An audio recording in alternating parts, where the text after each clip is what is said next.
Hi, everyone, and welcome back. This is our final broadcast of the full weekend of the Slasher Studies Summer Camp. Let me see the full title. An International Conference on Slasher Theory, History, and Practice. It has been quite a week, and a weekend, that is. You can tell how much it's getting to me.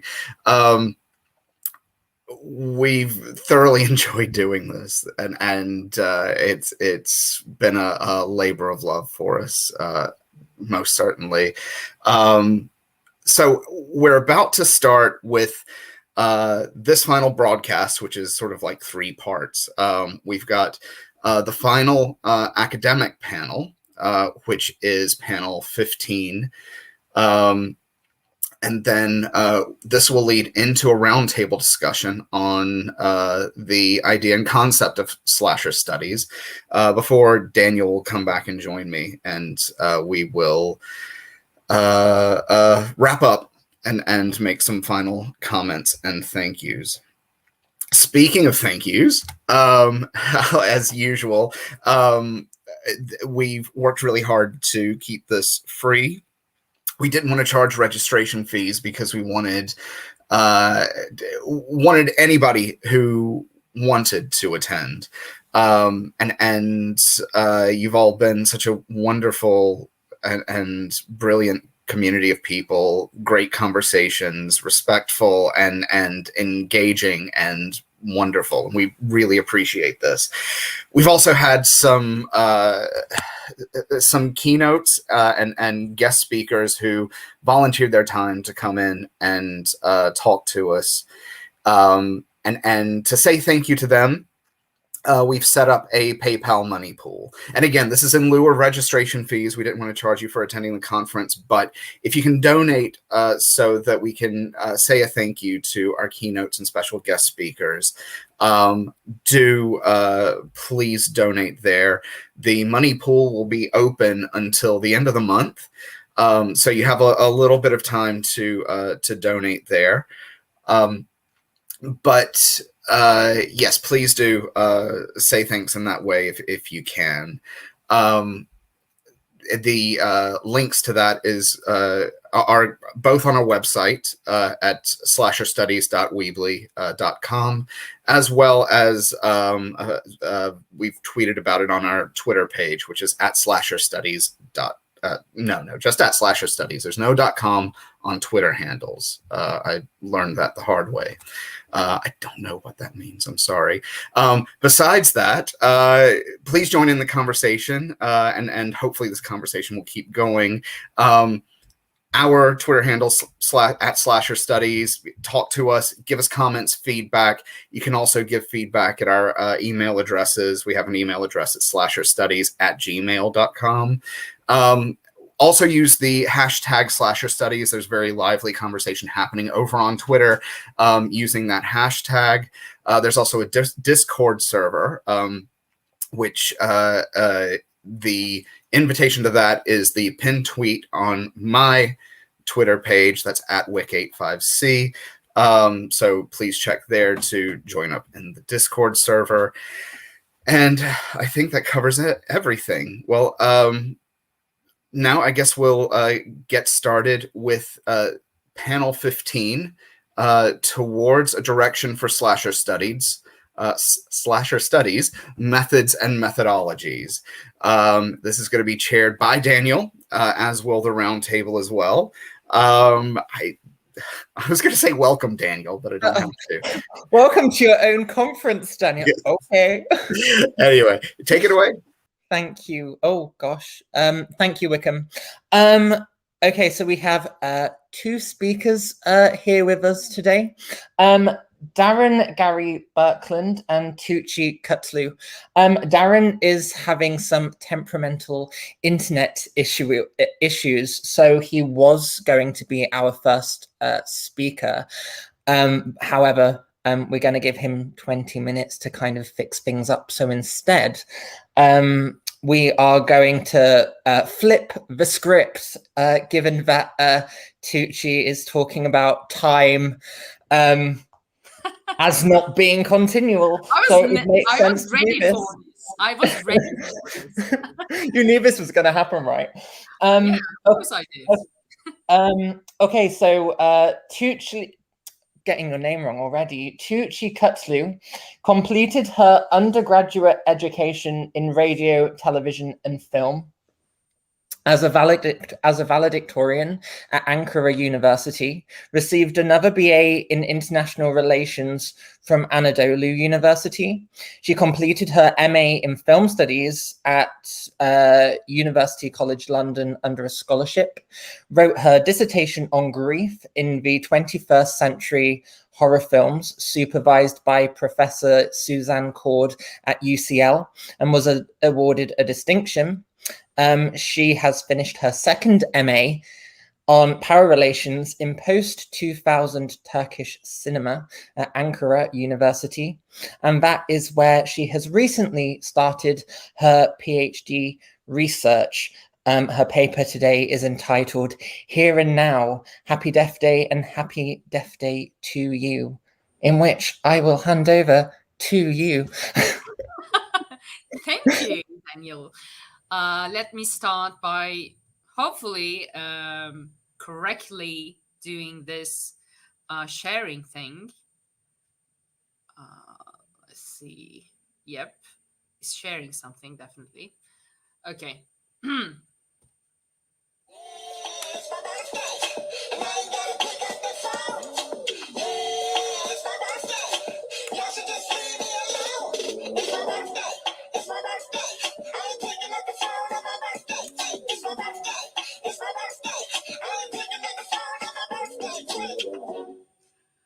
First of all, I'd like to thank the producers of Happy Death Day for giving us the smash hit that is It's My Birthday. Secondly, I want to thank the organizers of the conference, Daniel and Wickham, for giving me space to talk about my research into Happy Death Day franchise and Walter Benjamin. When I first heard of this conference, I felt that this was going to be amazing, and I was not wrong. When the only good thing about the pandemic is that we are now able to attend conferences that we couldn't have before. For those of you who haven't watched the films, they are about a young woman who keeps getting murdered and waking up again. Safe to say, it's not your typical Tuesday. Maybe it is, I wouldn't like to assume. Now that you know the basics, let's kill some people over and over again. And by that I mean talking about Walter Benjamin. A very early article, The Life of Students in 1915, Benjamin rejects a view of history that puts this fate in the infinite extent of time and thus concerns itself only with the speed or lack of it, with which people and epochs advance along the path of progress, and contrasts this with a perspective in which history appears to be concentrated on a single focal point, like those that had traditionally been found in the utopian images of the philosophers. The latter, messianic view of history, has a distinct intention and methodology. It aims to grasp how elements of what Benjamin calls the ultimate condition and highest metaphysical state of history, which we might call the historical absolute, appear not as a telos or end of history, but as an imminent state of perfection, which has the potential to manifest itself in any particular moment. And his messianic view of history is why Benjamin's theory is connected to time loop films. Happy Death Day franchise, particularly because there's literally a device in the second film that causes the loop. In the ebb and flow of its changing rhythms, additions, revisions, reformulations, and retrievals, Benjamin's Arcades project provides an extraordinary case study in the labor of conceptual construction via the configuration and reconfiguration of archival materials. The founding problematic of Benjamin's thought, the expansion of the Kantian concept of experience to infinity, is thus here provided with a concretely historical context, in which the notion of infinity, absoluteness, becomes associated with the concept of history itself. The problem? To dialectically redeem the concept of experience by finding an appropriate way of experiences the crisis of experience itself. In classically modern terms, the present is defined as a time of crisis and transition, and philosophical experience, truth, is associated with the glimpse within the present via the past of a utopian political future that would bring history to an end. For Tree, in Happy Death Day, the present is a continuous crisis that she can't get out of. While we are at it, let's talk a little bit about linear time versus now time, Jetztzeit. Linear time is a time as we understand it, flowing in a straight way. The introduction of the clock allowed those past generation who adopted this mode of standardization to generalize forms of production to measure time in more exact ways, offering the possibility to unify schedules, geographic scales, and calendars. The unification of calendars is a clear example of the unification of conceptions of time into a unique conception of linear time. However, Benjamin introduces the messianic element to critique such a bourgeois linear conception of time. The messianic element that Benjamin introduced with respect to time was to find new epistemological dimensions that are capable of establishing new relations with the world and nature, and which would have a deep impact in developing new forms of socialization. For example, Benjamin says that there exists a weak messianic force in every generation of human beings that recognizes in the past the necessity of redemption and the potential of actualizing the past in the present. In Happy Death Day films, the protagonist, Tree, lives the same day over and over again, only to be killed each time. She breaks through the time-space continuum. I argue that it is because her weak messianic force comes from her grief. She is not a bad person to be changed. She is just going through a lot, and this event is her redemption. A new philosophy of historical time is the ultimate goal of Benjamin's later writings. It appears most explicitly under construction in Convolute N of the Arcades Project, on the theory of knowledge, theory of progress. It is applied to art history in the 1937 essay Edouard Fouch, Collector and Historian, and is manifest in a condensed, rhetorically political and problematic form in On the Concept of History. It derives from a dual critique of the vulgar naturalism of historicism and the deferral of action involved in the associated social democratic concept of progress. It gives rise to a conception of historical intelligibility based on literary montage as the method of construction of dialectical images, and it culminates in a quasi-messianic conception of revolution as an interruption of history or an arrest of happening. History is interrupted over and over again in Happy Death Day franchise. While she deals with multiple deaths, Tree also deals with her own history. She needs to revolutionize in order to survive and move on. Benjamin writes, and I quote, "It is not that what is past casts its light on what is present, or what is present is light on what is past. Rather, an image is that wherein what has been comes together in a flash with the now to form a constellation. In other words, image is dialectics at a standstill. For while the relation of the present to the past is purely temporal, the relation of what has been to the now is dialectical, not temporal in nature, but figural. Only dialectical images are genuinely historical. The experimental method of montage, borrowed from surrealism, was to be the means of production of historical intelligibility. Furthermore, the static temporality of the image was understood to connect such an experience of historical meaning directly to a radical or revolutionary concept of action associated with the idea of the present as crisis. The passage goes, the image that is read, which is to say, the image in the now of its recognizability, bears to the highest degree to the imprint of the perilous critical moment on which all reading is founded.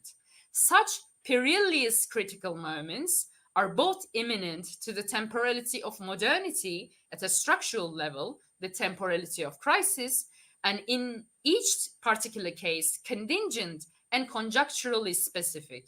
In them, the past is understood to bring the present into a critical state. However, this critical state is not a crisis of the status quo, but rather of its destruction. The critical moment is that in which the status quo threatens to be preserved.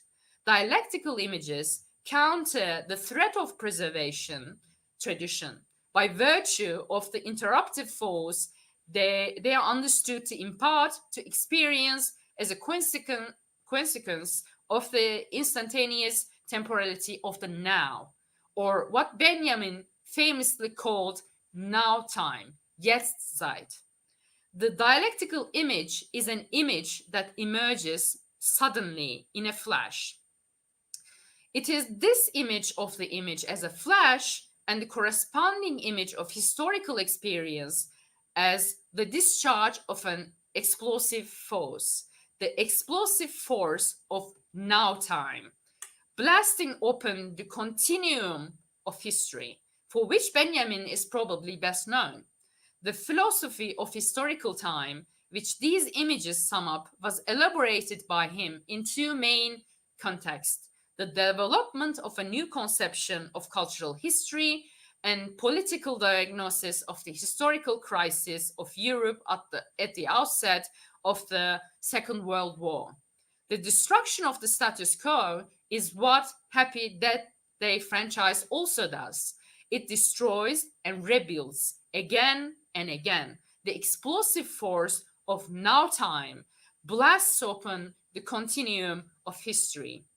Benjamin writes, and I quote, "History is the object of a construction whose place is formed not in an homogeneous and empty time, but in that which is fulfilled by the here and now, Jetztzeit." For Robespierre, Roman antiquity was a past charged with the here and now, which he exploded out of the continuum of history. The French Revolution thought of itself as a latter-day Rome. It cited ancient Rome exactly the way fashion cites a past costume. Fashion has an eye for what is up to date. Wherever it moves in the jungle of what was, it is the tiger's leap into that which has gone before.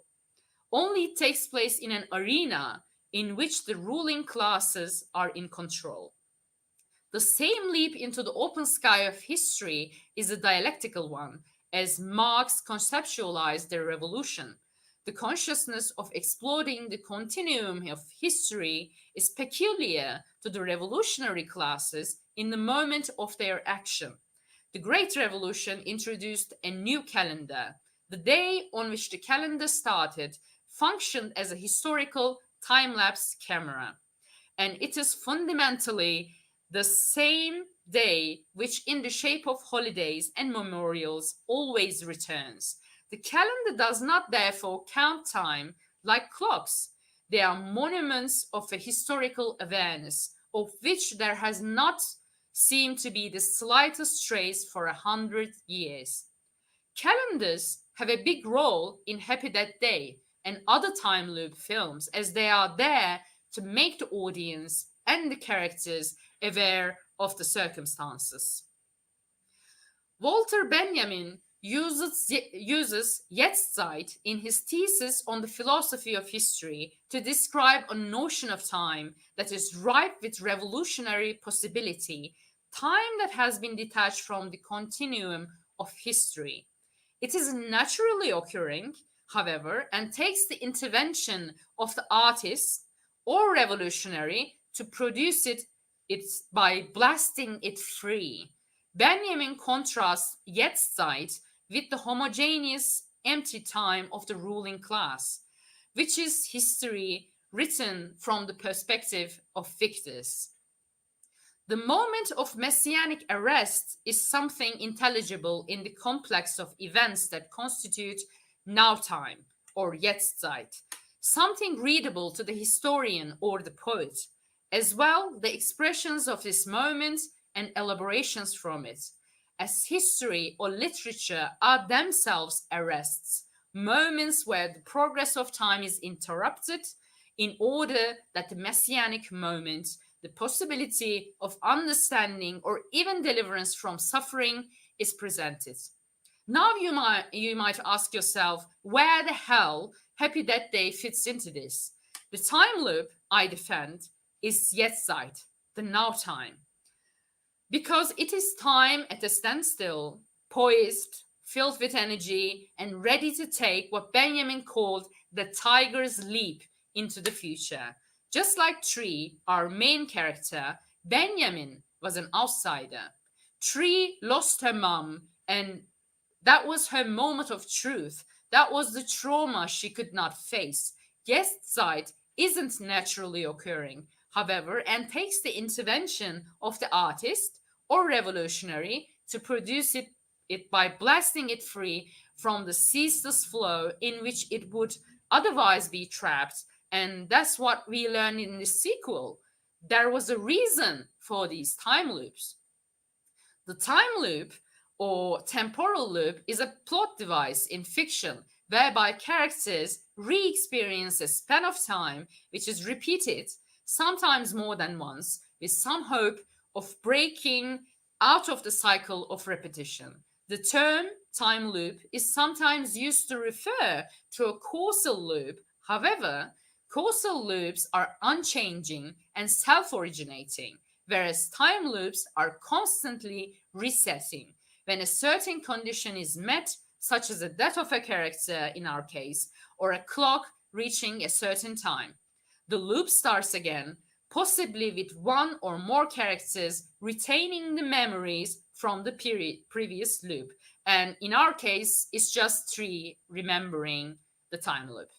Stories with time loops commonly center on the character learning from each successive loop through time. Jeremy Douglas, Janet Murray, Noah Falstein, others compare time loops with video games and other interactive media where a character in a loop learns about their environment more and more with each passing loop, and the loop ends with complete mastery of the character's environment. Sheila Garcia Catalan provides a similar analysis, saying that the usual way for the protagonist out of a time loop is acquiring knowledge, using retained memories to progress and eventually exit the loop. The time loop is then a problem-solving process.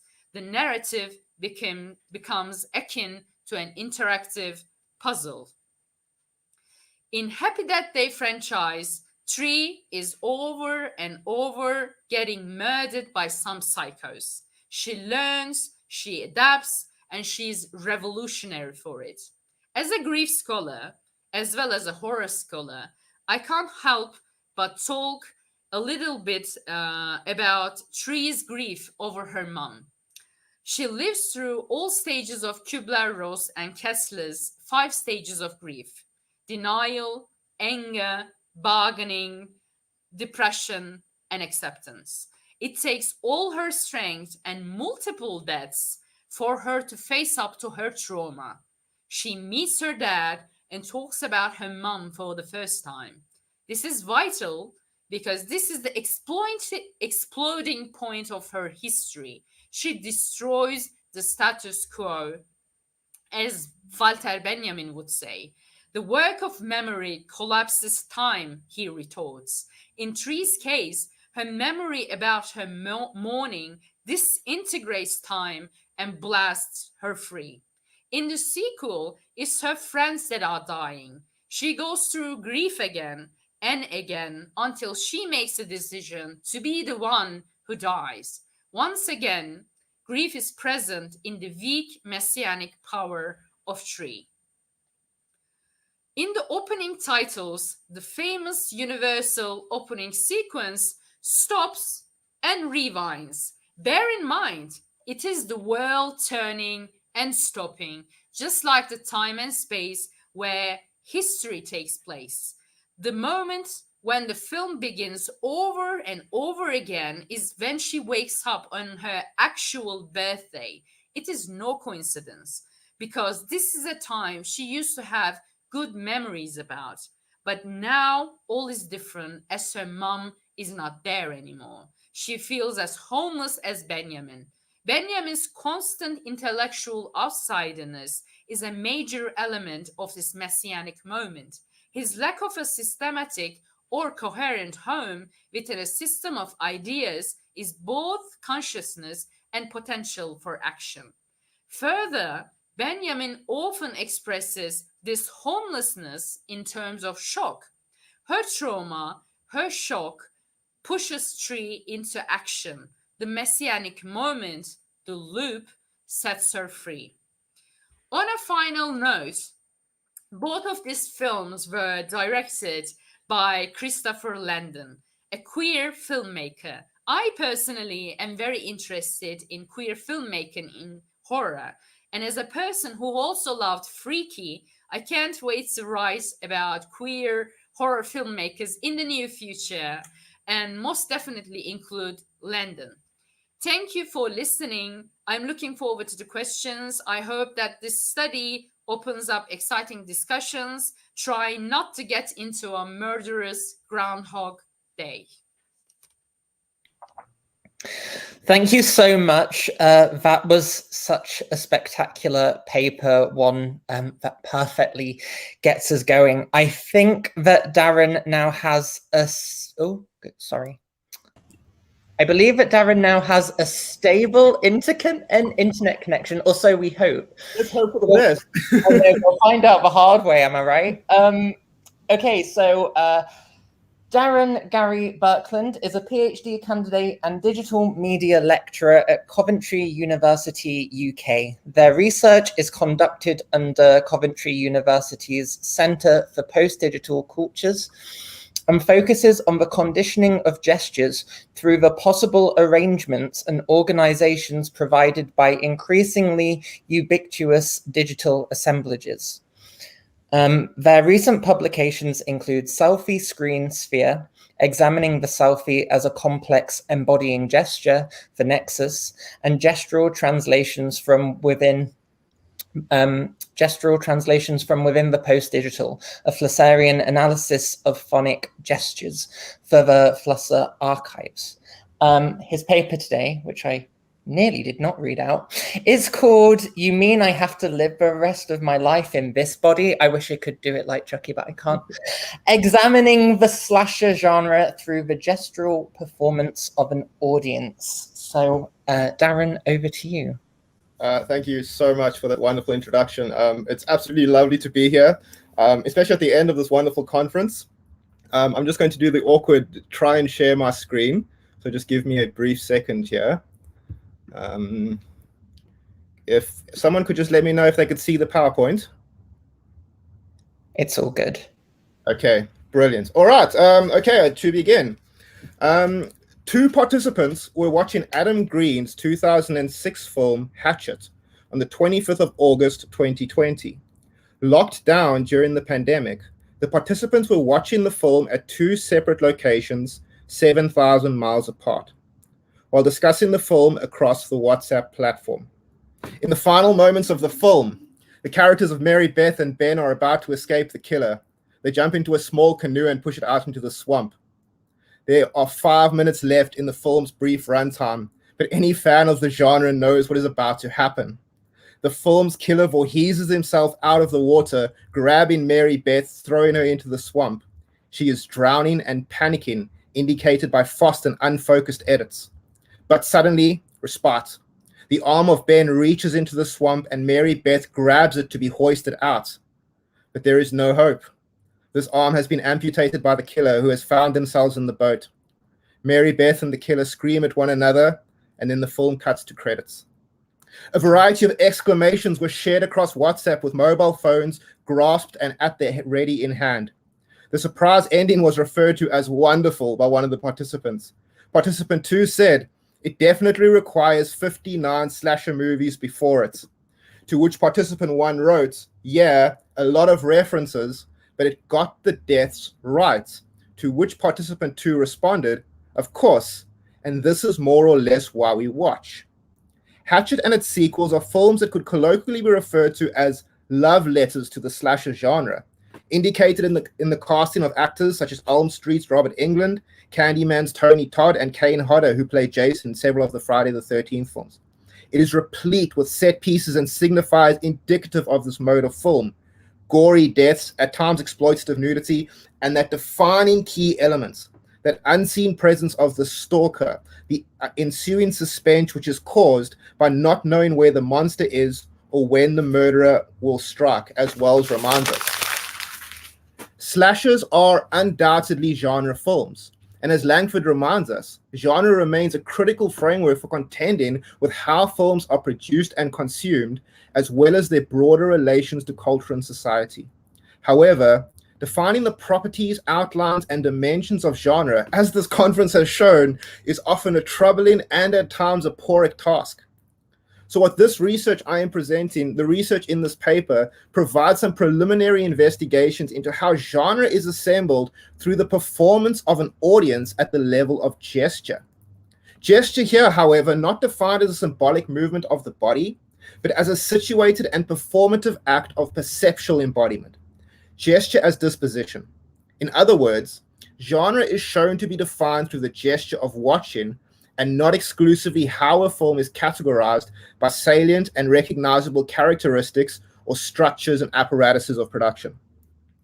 This research evidences this claim through the method of conversational and discourse analysis. It analyzes conversations between participants who watched a total of 56 slasher and slasher-adjacent films over 3 months. What is shown is how an established genre, the slasher, becomes reassembled, and the performance of participating with the genre is demonstrated in the collected conversations. However, these conversations are expanded to the level of discourse, and genre is shown to be encoded not only through statements, énoncé, of what is said and unsaid, but through the statements of an embodied subject at the level of gesture. Ultimately, genre is shown to be gestural. This hopefully expands existing theories that examine genre at the level of content, characteristic, or production, and ultimately concludes that genre is simultaneously recognized and embodied by an audience. However, before any methodological considerations are provided, there are 2 terms that require conceptualization in context of this work, namely genre and gesture. And it is such a good decision to take 2 terms that start the same way, so I apologize if I trip over them a little bit. As I am by no means a film scholar, my conceptualization of genre is literary in origin, so there may be some slight interstices between how I talk about the term and how it is more specifically used in film. So for this, I do apologize. But I follow Heather Dubrow, who exemplifies that genre functions much like a code of behavior established between the author and the reader, or in this case, to be somewhat reductionist, the film and the viewer. But I also acknowledge that genre is by no means deterministic in terms of film or literature, and is better understood as a tone of voice rather than a more clear-cut signal. Ultimately, genre offers one interpretation of a text's meaning, directing our attention to the significant constituent elements, but it does not, and it cannot provide an infallible key to its meaning. For this reason, some researchers, such as John Froh, have defined genre as a discourse, with the word discourse being used in a pretty strictly Foucauldian sense. Not just a way of talking about something or how something is spoken about, again, the said and unsaid, but rather genre as a series of practices that systematically and constituently form and mold the objects of which we speak. This complicates matters substantially. A genre as a concept therefore has a dual role when examining a text. Through definitions such as de Brouw and Frou's that I subscribe to, a film itself is a genre of meaning making, in the same way that a novel, a chorus, or a poem is a genre. However, within such modes exist genres inferred through these stylistic categories: romance, comedy, action, tragedy, and of course, the slasher. The last note I want to just quickly mention on genre, specifically regarding the notion of the genre film. Any examination of genre requires acknowledging that this term is often pejoratively used as a shorthand for formula. This definition often serves a broadly rhetorical purpose, or the broadly rhetorical purpose through which the capabilities and extensities of this mode can be reduced to nothing more than entertainment or a mass-produced factory product devoid of personality. I take issue with genre defined in this way, as it speaks to what George Ritzer calls McDonaldization. I acknowledge that film can become heavily commodified, but genre's role in this discussion is not a point addressed in this paper. However, that being said, I do hope to show that such assertions are wholly false, not necessarily in the aesthetic boundaries of such films, but how the very act of watching, the gesture of watching, makes this impossible. My second term, gesture. I use the term gesture in the obsolete sense of to carry the body specifically, from the Latin gerere, which means or translates to wield, bear, or carry. Gesture is a deportment or a bearing of the body, a way in which an individual conducts, presents, or situates themselves. This is at odds with narrower and more generalized linguistic definitions of gesture, denoting the symbolic or signifying movement of the body, movements that include things like waves or shrugs of the shoulders or a thumbs up. To articulate this in perhaps a different way, familiar to researchers working within critical theory, gesture is a framework for understanding the relationship between the subject and the apparatus, or dispositif. The bearing of the subject within an apparatus requires a particular disposition on part of the individual. To be subject to something is to carry the expectations of an apparatus, to prepare for the correct methods of use, as Flusser would say. And this can only be done if the body is articulated and expressed in a particular way. It is for this reason that gesture can be understood as a method in which the subject acts themselves out, allowing for the dominant strategies of the apparatus to be endured and supported through a situatedness of the body. In becoming subject to an apparatus, a specific gesture is required by the individual, and therefore the capacities of the body are reduced. What is imperative to understand is that the term gesture is a method for describing the relationship between subject and apparatus. Therefore, to say that a genre, such as the slasher, requires a specific gesture is to say that the slasher is a relationship through which an individual becomes slasher through how they situate themselves in terms of a series or collection or corpus of items. What this ultimately means is that the definition of genre as discourse pointed to above perhaps requires some expansion, and instead genre is better understood as an apparatus. The methodological valency of this term allows for discursive considerations to be made, as well as accounting for various knowledges or literacies and any dominant strategies, power strategies implicit within its function. In short, a genre is not consolidated by the gesture of the body. Rather, the gesture of the body is required to create a genre, and therefore this genre becomes a constituent part of a subject. Some notes on method. This study is based on a corpus of WhatsApp text messages exchanged by means of an instant messaging application installed on smartphones. An internet connection is used to send text messages, photographs, animated GIFs, and videos and audio files. The data was an ongoing conversation between two participants between July and October 2020. While the capabilities of WhatsApp allow for a variety of media to be exchanged, it is only the text that is analyzed here. The conversations were scraped from WhatsApp into a collection of text files using an API and some basic scripting. Each file was named in watch order, and the file names included the title of the film and the year of release. The text files were stored in a secure cloud drive, and a total of 14,672 texts were sent between the participants. However, there were very few discrete discussions on genre, so conversations were annotated with a variety of keywords to highlight points of interest. These keywords included horror, slasher, kill, death, genre, movie, and film. These were some of the primary moments for qualitative discursive analysis. Since the text, of course, being text, does not have the same paralinguistic qualities as spoken conversation, other aspects of the text were considered in this analysis. Notably, things like frequency, capitalization, and time between messages. This also allowed for the gestural dynamics of the messages to be considered, as these qualities allowed for assumptions to be made in terms of inflection and intent. Furthermore, some considerations and allowances were made for the expected semantic field through various lexical devices. But what is important in terms of these methodological considerations is they allowed for a point of origin into a discussion on the slasher, and the development of a literacy of the genre that became gesturally performed by the participants. My results. Ultimately, 3 themes were drawn from this analysis. They are namely slasher literacy, real movie versus slasher, and the notion of the parameter of slasherness. The first notable development is that genre became tied through points of connection and points of separation, in both thematic and stylistic elements, but also in terms of production.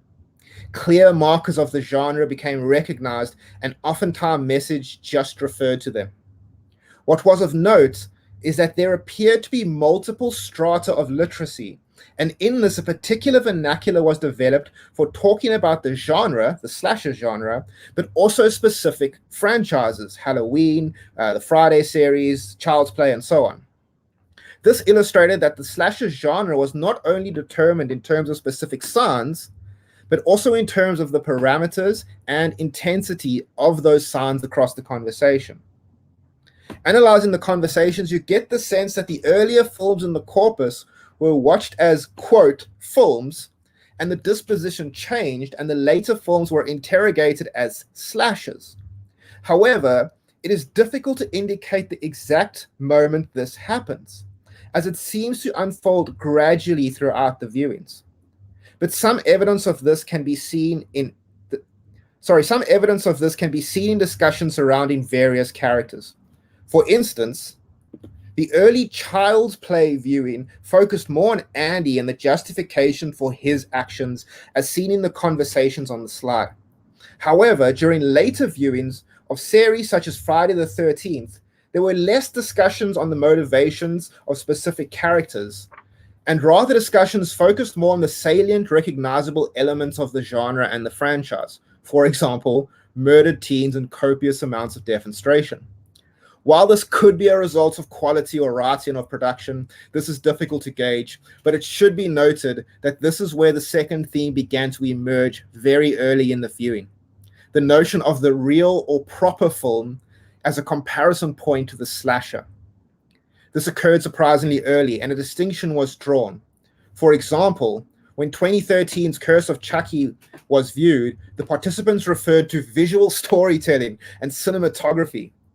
2 things worth noticing here. Firstly, that final statement, this is like a real movie. The distinction is clear between real movies, which are never defined by the participants, and slashers. However, the referent to Brad somehow legitimates the film as a slasher, as he, the voice of Chucky, the killer doll, is all that matters, and it does. Another example can be seen during a discussion of I Know What You Did Last Summer that seems more like a movie than a straight slasher. But the genre was never completely defined, and instead it was often spoken about using various adjectives. These denoted what are called parameters of slasherness. For example, terms like unslashed, slashery, or slashed were used throughout the conversation. There was no complete slasher within the collection of films and the discussion surrounding them. Only differences of degree, not kind. These three themes showed how the participants came to understand the genre. Firstly, a literacy was developed made of both points of contact and points of separation. A distinction was made between slashers and real movies. And finally, the slasher itself became discussed in terms of parameter. But what makes this gestural? This is apparent in how responses to these films and expectations regarding them became repeated and shared across WhatsApp, grasped in the hands of the participants. It is, of course, nearly axiomatic within film studies to posit that the process of watching a film is performative. A film is no longer something one simply attends. As Francesco Cassetti reminds, the spectator has ceased simply to consume a show and begins to intervene in the act of consumption. They are asked not only to see, but also to do. This doing of the film occurs more and more in the hands of an increasingly mobile and networked culture as it invades the prehensile comprehension of an individual. Notably, during the pandemic, it can further be assumed that such a mode of viewing became not only common but requisite. The device at hold is not only a machine for WhatsApp. The device at hold is also a machine for Twitter, IMDb, Wikipedia, slasher wikis, and so on. This machine is a mobile screening device that is also predicated on what Heidi Ray Cooley refers to as fit. The hand is not just a structure that moves and interacts with the thing, but it becomes a form of tactile media that extends the body of the film beyond the virulent and excessive blood splatter on the screen. This leads to a discussion into how this performance can be understood as mixed media. To declare a medium as mixture in this regard refers to how all media is encountered through a sensory modality, insofar as perception is also always synesthetic and synoptic, meaning our senses are modalities of perception and as such cooperative and commutable. This allows for the doing of watching a film with a phone to be considered in terms of tactile media. Ultimately, as van der Straven writes, this implies the potential of being touched, of being perceived by the sense of touch, or even better, of being involved in a concrete act of touching. Ultimately, a novel volume of relations is created between a film, the viewers, the device, and the virtual network implicit within the device's functionality. This convergence does not only occur following the film's viewing, but is also during the process of watching or doing the film. The genre of the slasher, as understood by the participants of this study, is informed gesturally through the film, the hands, and this novel relations that includes all of them. I need to begin wrapping up. I have a distinct advantage of being one of the last papers of a 3-day conference on this subject. So I have a certain vantage point over what has already been said. And from this position, it is apparent that the slasher is a genre of bodies. However, I use the term body not in the sense of the human body, but in a more gestural sense, the body as an assemblage or an individuation of relations. The slasher as a genre fetters various relations together.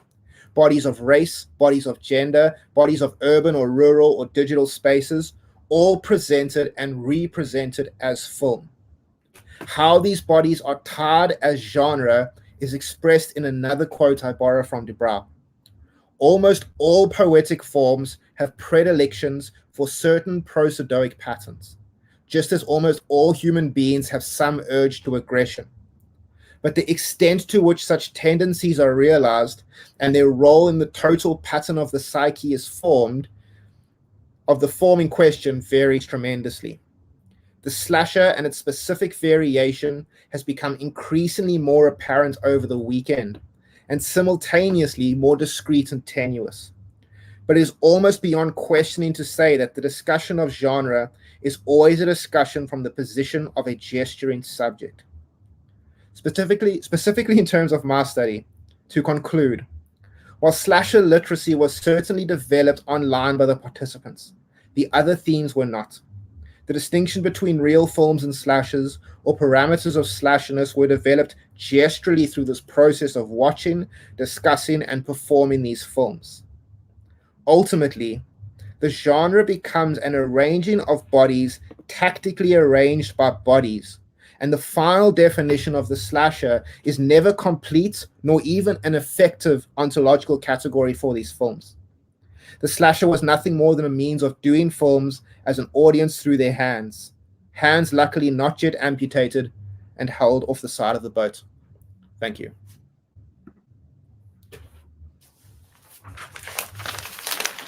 Thank you so much for that, Darren. It was really, really spectacular. I like that. Throw it over the shoulder. It's over now. So what I think is really spectacular about having these two papers back to back is this kind of politics of the temporal and the spatial. I think it's really, really prominent. And also this idea of machinery that you wouldn't instantly think were connected to one another in terms of your papers, but actually, that notion of machinery is really interesting. Also, I will ask a question in a second, but to Darren, you said that one of your participants thought that Andy was going to be the killer, and they started kind of, shall I say, gesturing to one another. I think it's really funny because the should have been gay screenwriter, Don Mancini. In fact, I think he did write it in the end. But initially, he was going to make Andy and Chucky were going to be like a killing double act. So I think it's quite interesting how kind of, even though that never became the actual script because MGM had an issue with it, I think it's kind of cool that people are still getting that original creativity. But to not turn this into a Chucky conversation, which tends I'm not going to, I promise. Well, it's queer horror, and that's related, am I right? Yeah, I mean, Don Mancini took more control over the series as it went on, and the movies became better for it. We found, and I mean, the new series, I mean, at the center of that series is a young queer couple, and the doll's coming back, so I'm sure it's going to be. I'm very excited. But again, off topic. I apologize. Don't get me started, please, or else I'll talk about that killer doll for the rest of my life. Please do so. So I have a question for Tugce. Were you here yesterday for Eric Brinkman's talk on the Final Girl? I'm curious to know. I think I was. Yes. So Eric ended up in the end talking about how the Final Girl has fundamentally evolved to embody this neoliberalism. You know, we've kind of gone from the victimized victim hero to being neoliberal. And I feel like the neoliberalism is very much in the definition of gender. And whilst your paper touches on gender without actually touching on gender, I think it's really interesting how your theoretical framework's actually quite radically against neoliberalism, whilst we're simultaneously saying, hey, neoliberal Final Girl. For me, Tree is a revolutionary, list. But yeah, I now that you talked about it, because in these 3 days, we listen to so many talks, and sometimes they get jumbled up. But now that you talked about neoliberalism, and I remembered Eric's talk, and while I was listening to it, I was like, I am saying the complete opposite of this. This is not the same. But of course, there are ways to look at something. There are multiple ways to look at something. Of course, we do not have to do the same thing over and over again, like Happy Death Day. But I do believe that it is a revolutionary film more than neoliberal. I completely agree. I think as well, going via the notion of trauma is actually really useful, especially in terms of the fact that it's always difficult to decipher whether someone's talking about gendered trauma or someone's talking about trauma in a much larger sense. However, I'm commenting and not actually asking any questions, ironically. A question... I love talking about grief because my dissertation was on grief. I try to divert the topic to grief at any given moment. So I mean, just to jump in briefly there with Happy Death Day, that was kind of one of the films that really drew that distinction with these conversations between a slasher, because the first one is more kind of a traditional slasher, and the second one is like, time travel weirdness, sci-fi. It's sci-fi. Wonderful, but you could start to see that kind of distinction come straight up there, and it was, what a series. Exactly. Anyway. That's why I loved it, because it just took the idea. When I first heard that they were going to do a sequel, I was like, why? But then I watched it and I said, oh my God, they completely changed the entire concept, and while staying true to the original. And it was perfect. To me, it was perfect. I can find a fault in Happy Death Day franchise. I can't. There isn't fault. That's the exact reason why.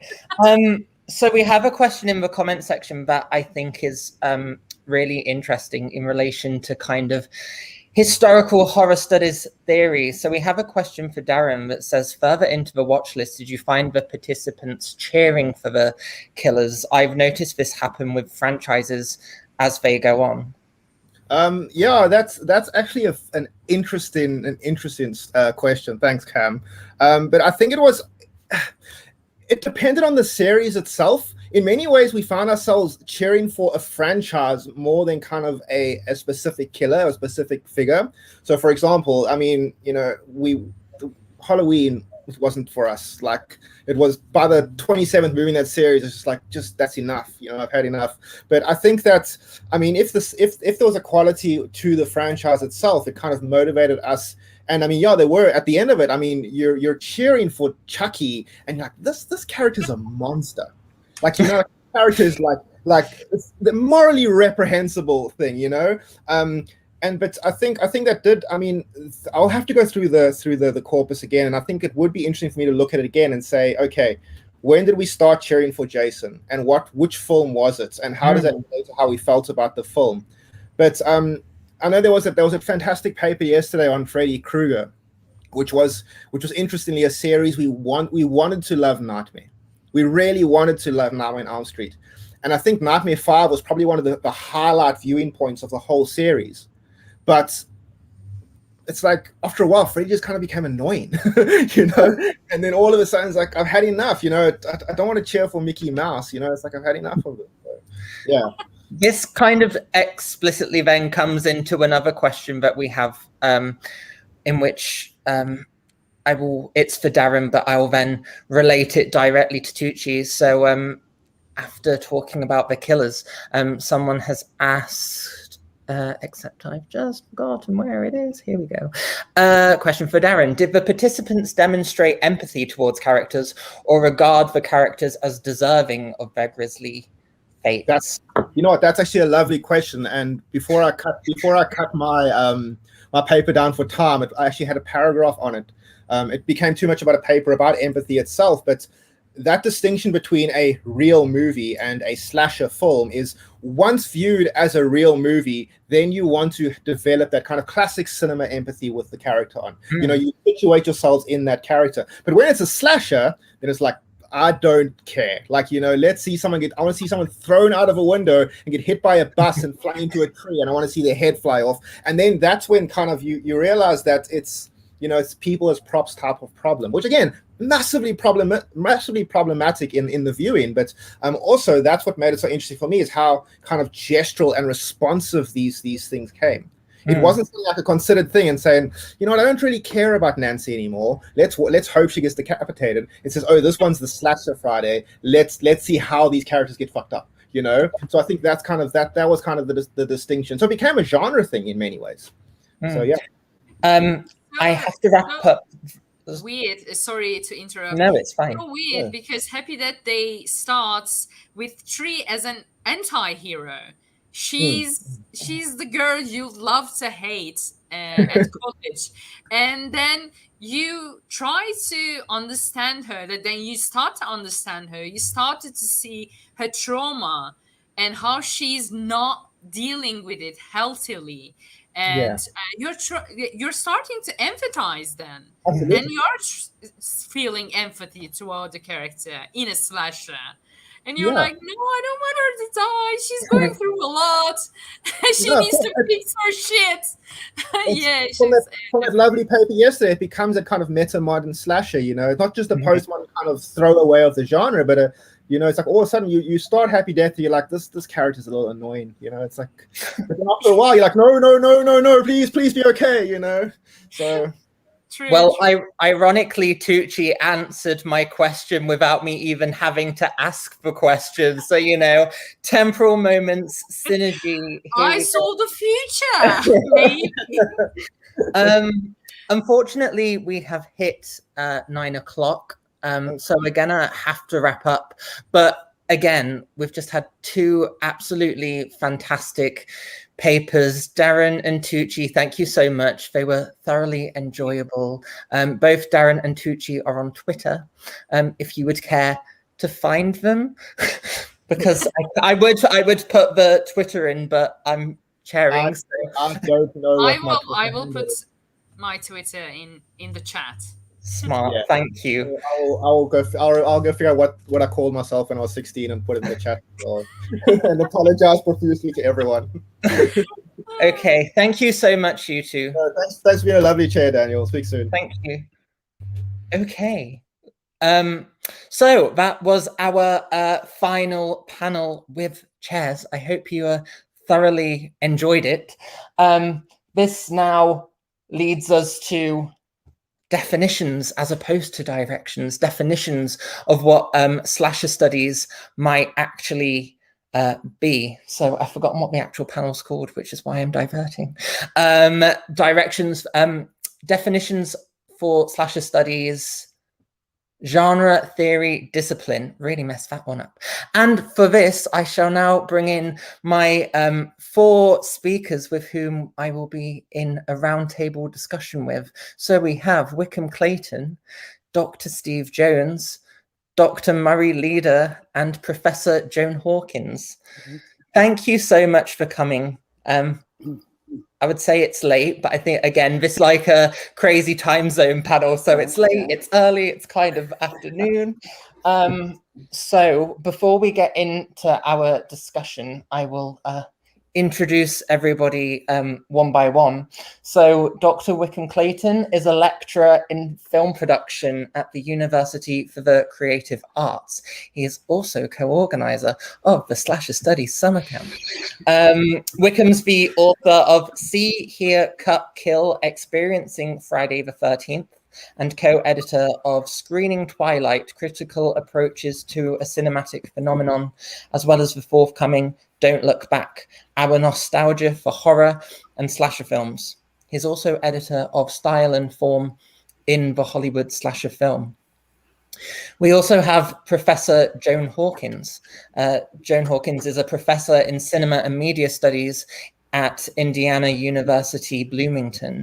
She is the author of Cutting Edge, Art, Horror, and the Horrific Avant-Garde, and has written extensively on horror and experimental cinema. She is currently working on a book on indie horror.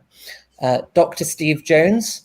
Steve Jones is Senior Lecturer in Media and Film at Northumbria University, UK, and Adjunct Research Professor in Law and Legal Studies at Clayton University, Canada.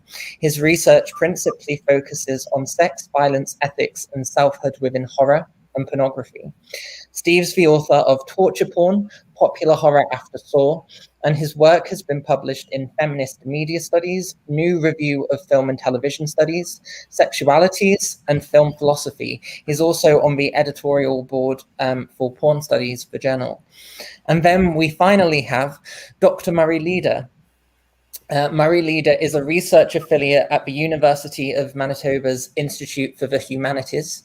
He is the author of Horror Film, A Critical Introduction, The Modern Supernatural and the Beginnings of Cinema, as well as the Devil's Advocate Halloween. And Murray is also editor of Cinematic Ghosts, Haunting and Spectrality from Silent Cinema to the Digital Era, and Refocus, the Films of William Castle. He has published in such journals as Horror Studies, the Canadian Journal of Film Studies, the Journal of Popular Culture, the Journal of Popular Film and Television, Film Journal, and the Journal of Communication and Languages. Again, thank you all for coming to join us in this closing roundtable discussion for the Slasher Studies summer camp. Just trying to find my questions. I'm sure everyone's heard this story at some point during the past 3 days, but this was originally supposed to be an easy one-day symposium. Lo and behold, it's turned into a spectacular 3-day conference.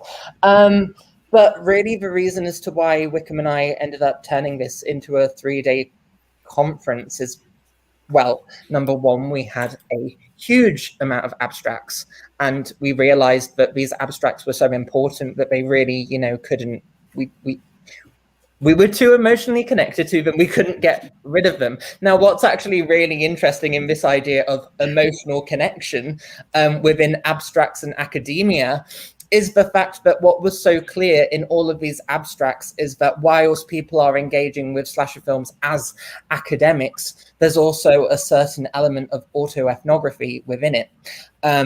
People write about slasher films in an academic context because they genuinely love these films. And obviously, when you're writing about slasher films and you love them, sometimes it's very difficult to kind of be objective as opposed to subjective. There's an awful lot of play here.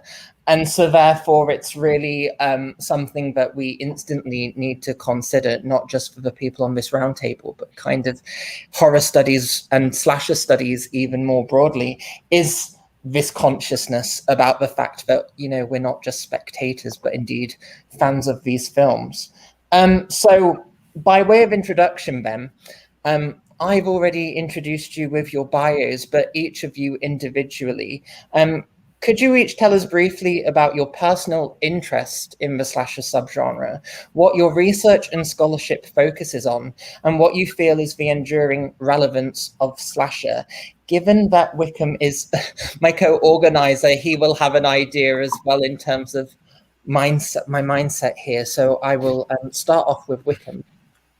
I mean, autoethnography is absolutely right. I've been very open, especially in the See, Hear, Cut, Kill, which was based on my PhD thesis.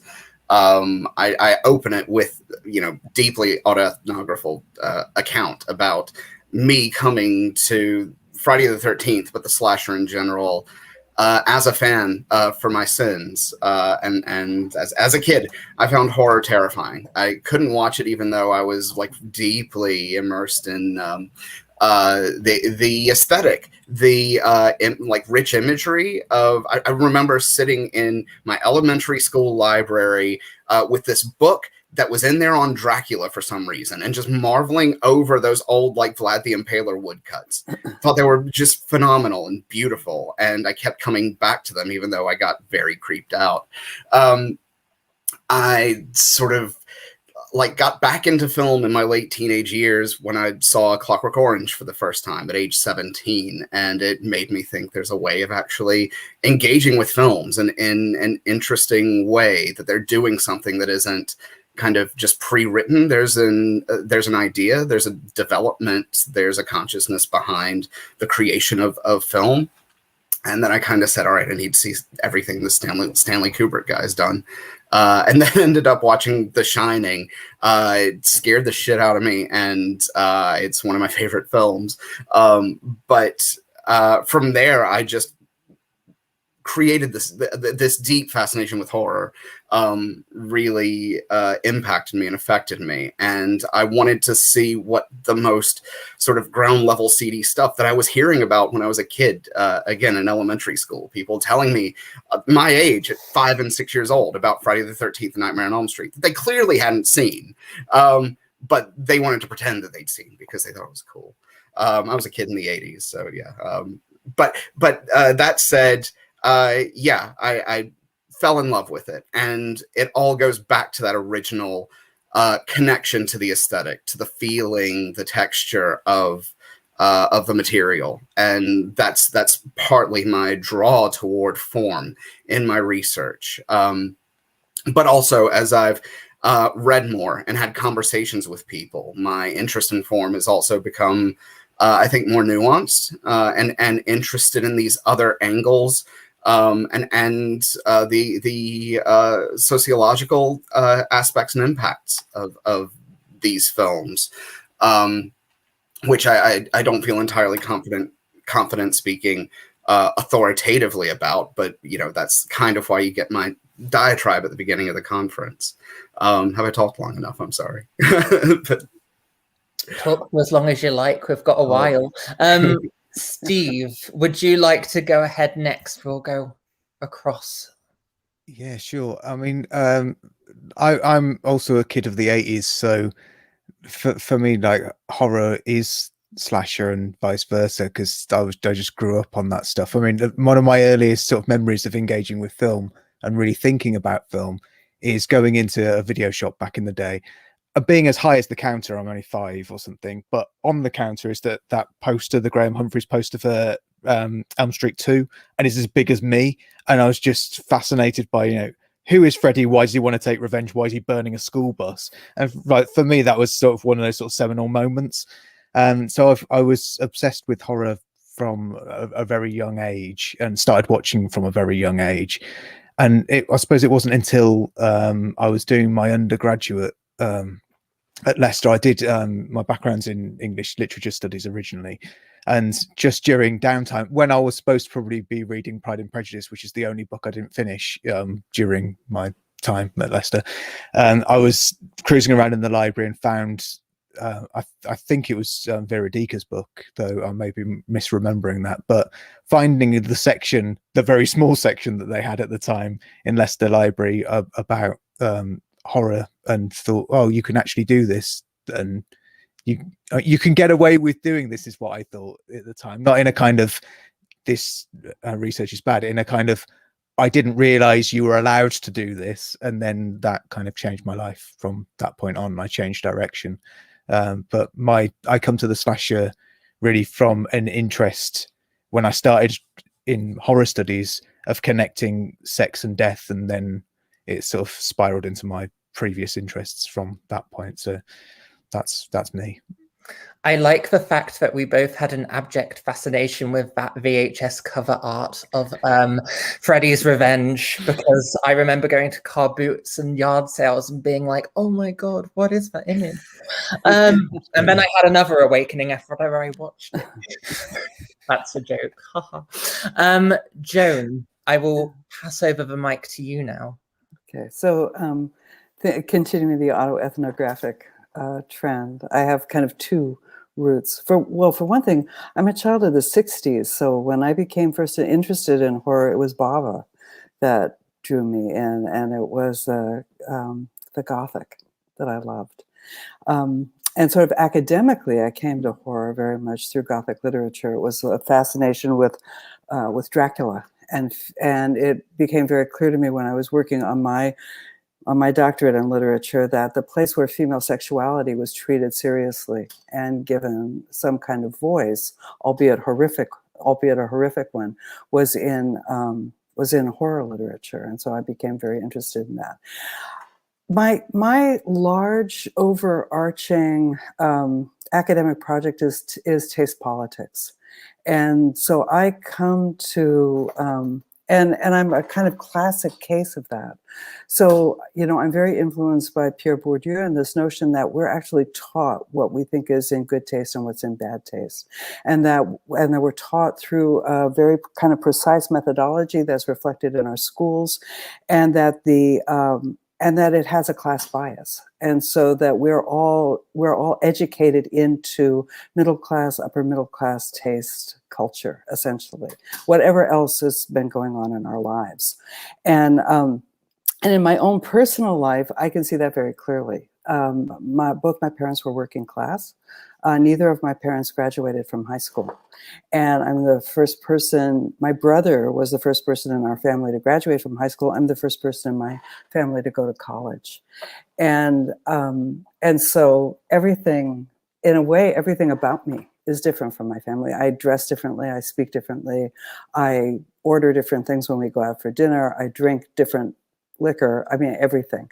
But the one thing that I share with my family is this a deep abiding love of horror films, and this way in which if there's nothing else to do together or nothing else to talk about together, we can go back to that. And I find so the draw for me with horror, first of all, it was female sexuality and the idea that you could see, I thought you could see gender theory in horror in a spectacular way, a truly spectacular way, that you couldn't see it necessarily in other texts.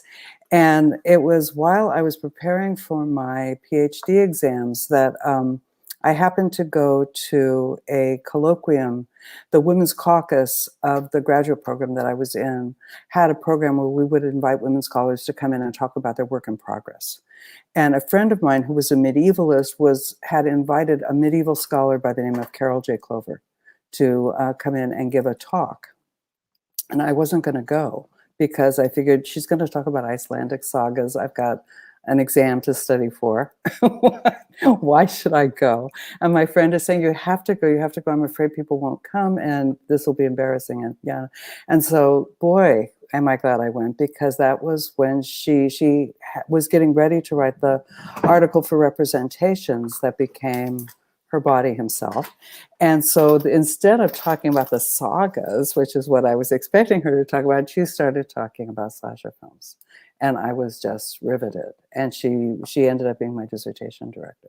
So that's kind of a long, long, long story, but that was how I got pulled in. I really, I still think it's, if you want to talk about gender and sexuality and the body, and you don't want to look at slasher films and horror and body horror, I just don't see how you can do those things. Just like you can't do it without talking about pornography. You have to be willing to actually look at the body. I think as well, what's really interesting connecting what how you've introduced yourself in Wickham is this notion of Dracula and the Gothic. I think actually Dracula and vampires have been mentioned a few times during this conference. And it's really interesting how now we kind of consider Dracula to be this text that's taught in schools, and it's got that notion of kind of a cultural capital to it. And yet here we are at a slasher studies conference talking about slasher films, in which I'm sure there's people within institutions who think, why horror? As Not Horror once said, why horror? Why slasher? And yet it's interesting how, again, interests begin actually with these texts that actually are said to have more cultural value to them. It's interesting that, because Vera also was talking about the fact, our scholarship works in sort of similar areas, because I've also written on the downtown New York filmmakers. And it's interesting to me that when the downtown filmmakers of the 70s and 80s who were making films during the punk scene were making their vampire films, those were slashers. I mean, those are people who have their throats ripped out by vampires. These are not like nice, neat little pinpricks and people swooning. These are people being attacked in the subway and really being left with these massive wounds. So, yes. It's interesting as well, because that late 1970s Dracula cycle, I think, ended up coming out of the teen slasher cycle. Talking of vampires and the Gothic, I will hand over the mic to Murray Leeder.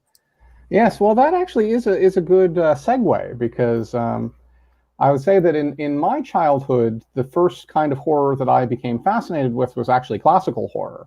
I kind of replicated the trajectory of the genre from the beginning, if you like. And a lot of that was fueled by reading, by books that I took out from the library. For a long time, I worked at a library. I worked as a library page from about the age of 12. So I took out all kinds of books. And in a lot of the books I found about classical horror, if they talked about the slasher film, it was a bad object. At the end of the book, then there'd be like, and everything went wrong when the slasher film came along, basically.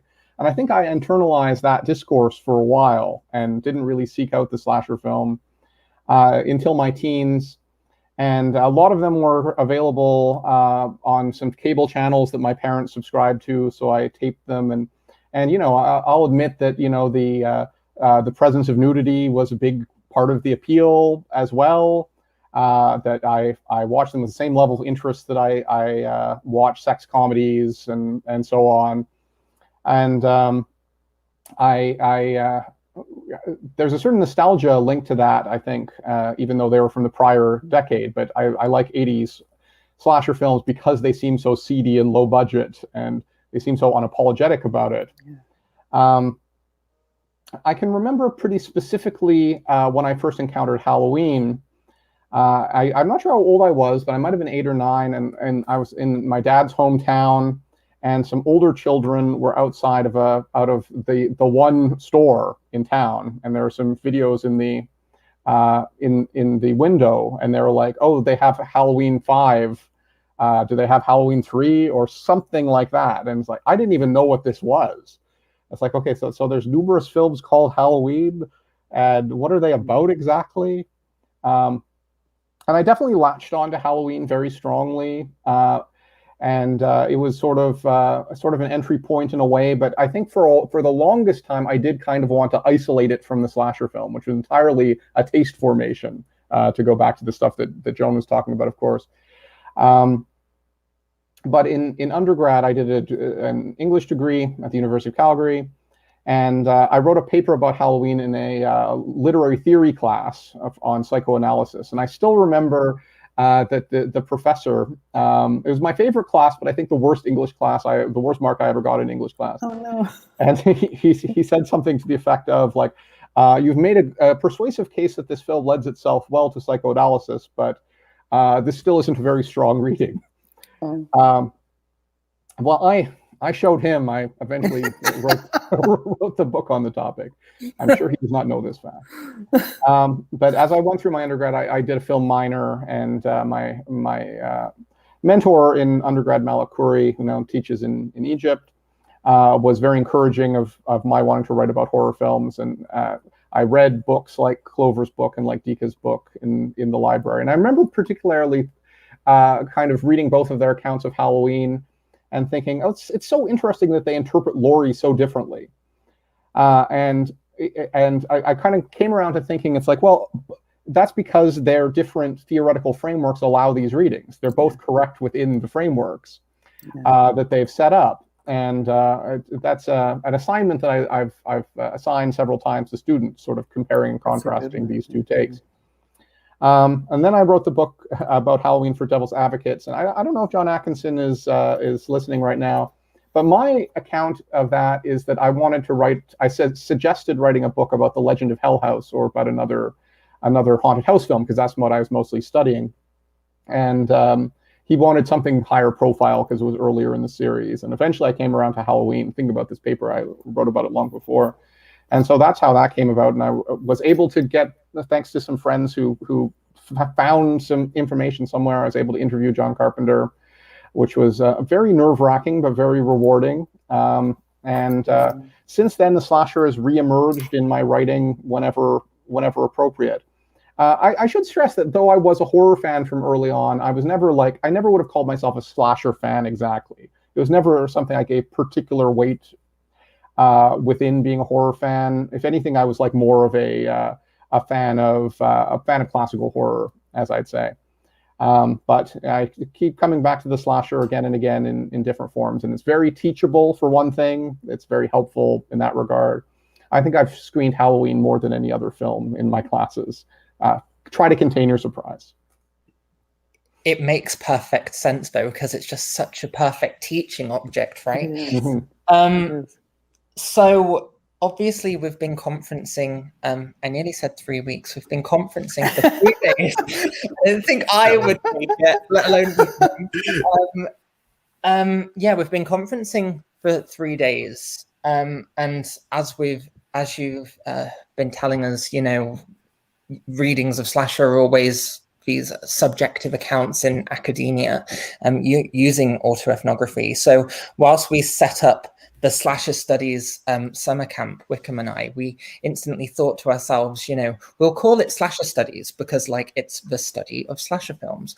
But all of a sudden we realized that actually slasher studies as a term, as a discipline, I hate this word so much, disciplinary term, might actually be really important and really significant. I think the amount of times we read academic scholarship, look no further than The Final Girl, where Carol Clover's quite clearly talking about the final girl in relation to, slasher films, but also, you know, exploitation films from the 70s and the 1980s. And yet everyone always takes the chapter on the final girl, and they always then take it out of the slasher context and instantly apply it to any horror text. Interesting that, for example, somebody in a possession narrative might still be called a final girl, despite the fact there's a chapter on the possession narrative. And sometimes we might even call final girls in rape revenge narratives, when again, we have a vocabulary for that in the other chapter. Men, Women and Chainsaws always seems to come down to her body himself.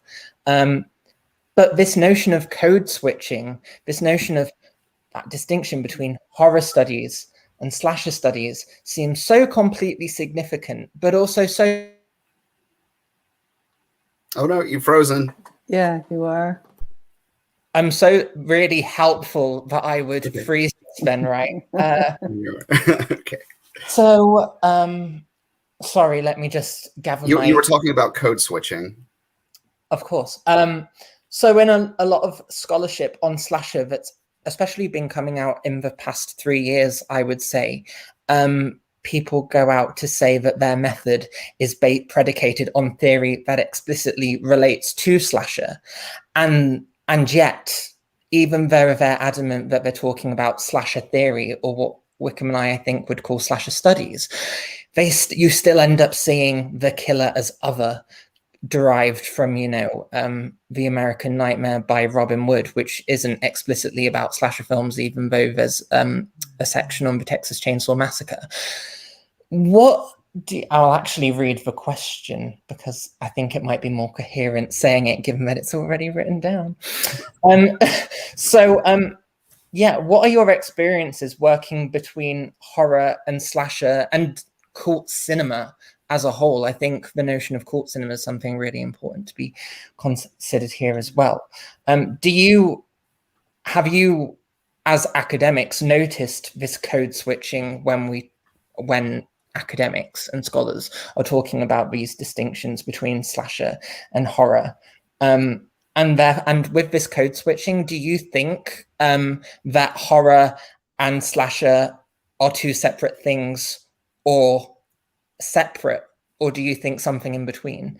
I'll start with Wickham again. I'll just go the same order as we did last time.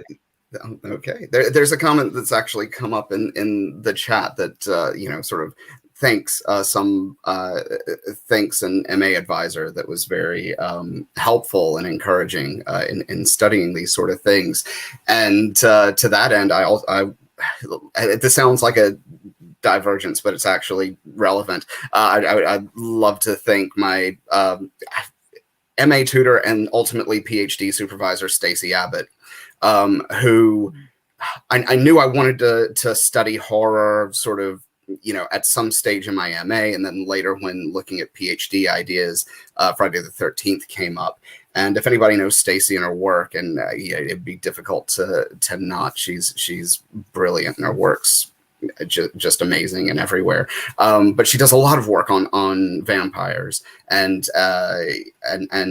so many of these different interesting texts, and her book Celluloid Vampires looks at the you know, bridges between sort of urbanity and the vampire, and the way that this timeline sort of develops within vampire film. So that's I was being tutored by somebody who was very firmly within not just a horror background, but something that's distinctly Gothic. And the material she was throwing at me at the outset was very broadly horror, So, you know, things just like that fantastic overview by David Scull, the Monster Show, and stuff like that, just sort of gave me horror as this nice broad context. But when I started going into the slasher, I found that the research material was strikingly specific. And I found the very thing that you found, Daniel, especially with Clovers, is that she is very clear about sort of separating out, you know, this is what the slasher has to say. This is what possession narratives are. This is, you know, rape revenge films. Dika's entire book is, you know, was very useful to me because it provided a useful sort of formal and etymological guide for discussing the slasher. And I'm also really pleased you brought up Wood because, of course, you know, his chapter on the 70s, you know, does sort of broadly look at horror, but it like kind of focuses in on things like Texas Chainsaw Massacre and so forth. But it's interesting that his second chapter, the one that sort of comes after that in Hollywood from Vietnam to Reagan, is called Horror in the 80s. But he's looking specifically at what he calls the teeny kill pick. Okay. So while there is some address of horror a bit more broadly, for him, horror in the 80s and this expression of, you know, sort of, you know, reactionary Reaganite politics is condensed into, again, what he calls the teeny kill pick, what we've ultimately come to sort of call the slasher, but there's so many other terms for it that are like kind of bleed those definitions. But I think within those bleeding definitions and terms, we start to see very distinct concerns that do arise around the slasher. The idea of code switching, I remember, is something that you know, you and I came up with in conversation, and it just sort of captures this experience that I have when I've done writing about horror a bit more broadly, and then when I go into slasher, I know that there are these tumblers that are clicking over in my head that I need to adjust my framework for thinking. So that I can appropriately articulate and engage with the body of work that exists on slasher, which is partly the justification that I think you and I had in having these conversations about coming up with this and what the ultimate aim of it is. So here I am kind of being an apologist for the conference, and I'll pass it over to the other speakers to see, you know, what they think.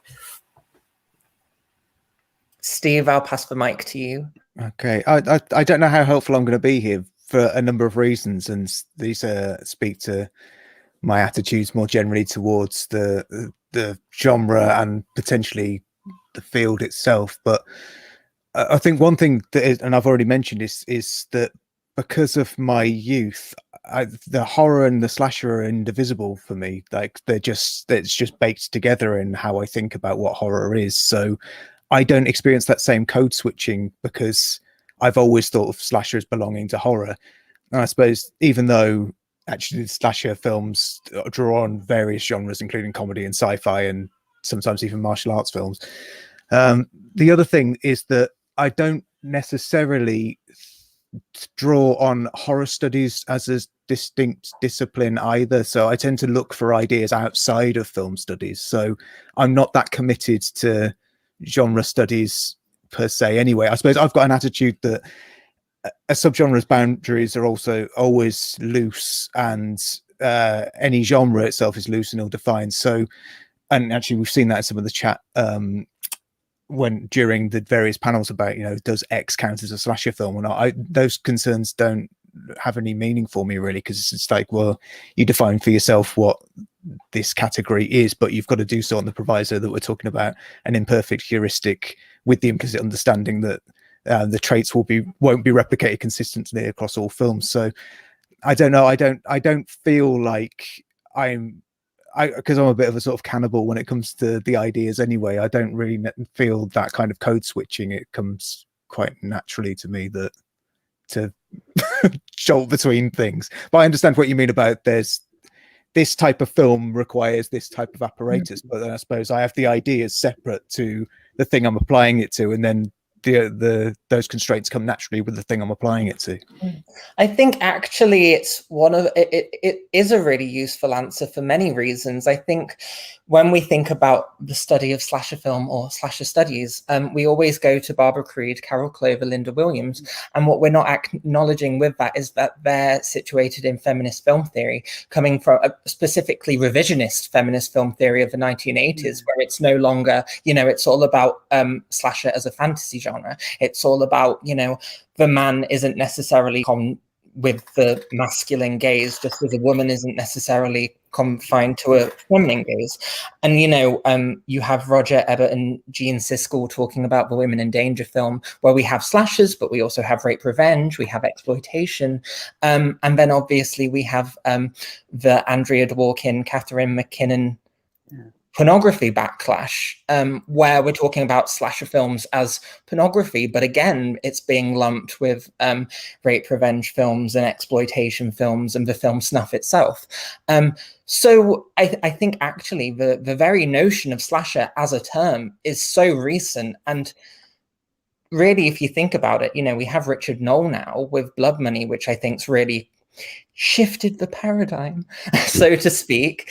But that only came out in 2010, 2011. So now people often use terms like teen slasher, myself included, using teen slasher all the time. We're not actually situating it in not just the history of film studies, but in terms of the especially in terms of feminism and the feminist movement and anti-censorship debates. I think it's really important that slasher, we have to talk about horror and violent horror films to fully understand, especially, again, this notion of code switching. I suppose my long tangent has hopefully said something interesting for Joan to pick up on and talk about code switching here. Yeah, well, yeah, no, I think that this is one of the more difficult questions, actually, for me on your list, for a whole variety of reasons, because like I said, you know, I came up in the 60s, and so I didn't start out with the slasher as what I thought of as horror. And when I first saw Psycho, it scared the shit out of me. And I remember that as being like clearly for me a game changer in what horror was or could be. But so I teach slashers within the context usually of a genre class that is called horror. And there are ways for me in which the slasher is horror, in that one of the things that draws me to horror is the way that it is a subversive genre. And, you know, I talked a little bit about this in my paper yesterday, where I feel like there, you know, if there's going to be a critique made of the family, if there's going to be a critique made of patriarchy, if there's going to be a critique that's leveled against institutions that are sacred cows, and if they're dealt with in Hollywood drama, you always come to a closure where there's you know, there's the reinstantiation of the normal, not the way that horror does it, but in this kind of completely saccharine, oh, dad's really a good guy kind of way. And if you want a serious critique, horror is the place where that happens, sort of across all the eras in which it occurs. The problem that I have with including slasher within horror is that, you know, that problem we have with all of history, that myth of continual progress or continual evolution. And I've written about this a little bit in terms of writing about the Gothic, where if you follow the kind of classic histories of horror, you get this idea that, okay, so then there was Bava, and there was the heyday of Italian Gothic horror and Spanish Gothic horror, and then it went away. And we had zombie films and slasher films, but, you know, you could still look at Night of the Living Dead as a Gothic film. You could certainly look at Psycho as a Gothic film. There are Gothic elements in those movies.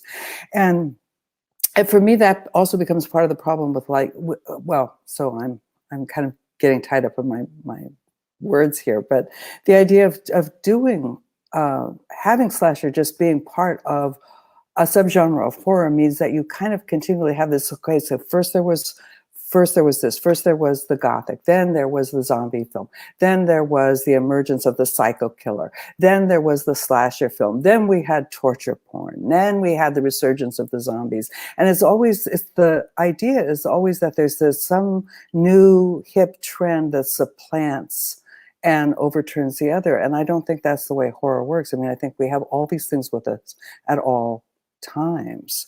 Just as, you know, one of the things that's come up in this conference is that it isn't that it was just Michael, Freddie, and Jason that are the slashers, that we have a whole bunch of new slashers who have come to the fore now. And I'll stop there and hand the baton over to Murray, because obviously this is one of those things that just drives me crazy. I find it with my students, that my students come into my horror class and they draw the line between what they consider to be like real horror, which is the violent stuff, sometimes for the good or for the bad, and what they don't consider to be real horror, which is more the gothic stuff. And so I have people who come up to me and say, you know, I don't really like horror, but I'm in this class. Why are you in this class if you don't really like horror? They said, well, they said that you taught other things too. I'm like, okay. I think that's a problem that a lot of people have teaching an undergraduate horror course with students who don't like horror. I know. Murray, I'll pass the mic over to you now. Yeah, a lot's been said. A lot of interesting things have been said. I guess I also don't really know how to answer this question. I'd say that while writing my horror intro textbook, I was conscious of giving the slasher film a share of the floor, but not giving it too much, because there were a lot of things to juggle, and I was wanting to represent the diversity of the horror genre the best I could. If I had a secret agenda in that book, it was to talk about ghosts and ghost films and haunted house films more than tends to get, because that's a type of film that is subject to a lot of code switching and doesn't tend to get talked about that much within horror films, with certain select exceptions. But, you know, I tend to think of, to borrow from Bridget Cherry a bit, horror as a kind of a cluster of a set of subgenres, a set of national cycles, a set of films designed for different audiences, etc. All of which have a kind of resemblance to each other, a kind of family resemblance, but some of which function fairly differently than others. So it seems to me that it's reasonable to treat the slasher as its own entity with its own qualities, at least provisionally, but also acknowledge that it exists under the umbrella of the concept of horror most of the time, with this whole bunch of set of provisos, because it attaches to other genres too, including the action film increasingly, I think. So that's kind of what I want to say about that. I think I remember kind of going what back to Joan was saying towards her introduction, where she's talking about giallo and the Gothic. And, you know, in a lot of scholarship, giallo and slasher are always treated very differently. And slasher is a subgenre, and giallo is described as a filoni, which is an Italian. Have I frozen again? No, you're okay. Oh, everybody went so still, and I was like, am I okay? It was so creepy. We planned it. Hanging on every word. It was a prank. We planned it. So I know. But no, in slashership, in scholarship on the Italian giallo, it's referred to as filoni, which is kind of the recognition of it's the recognition of form, to kind of use a word that Wickham really likes. It's all about recognizing a form and a style and these characteristics, but they are so, you know, you can recognize them, but you know, I suppose a Filoni is pretty much the same as the Gothic, right? You know the Gothic when you see it. Yeah. And the fact that, you know, even if we go back to the very first paper of the conference where Catherine Lester was talking about the terrible place in the family, you know, Coraline is a slasher film, Gothic. There's such synergy there. I mean, the next question you didn't answer. It's interesting because the narrative that Wickham and I wanted to build with this roundtable discussion, we had an idea in our heads of how it would turn out. Based upon your responses, you couldn't have given me better responses because you've already kind of created the perfect groundwork here. So the next question was going to be about, you know, we have this established idea of what horror studies is.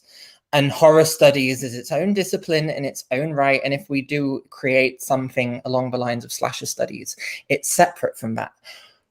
Talking of the Gothic, we all of us, especially the Gothic, we suddenly realize that horror studies is in itself an appropriation of so many different other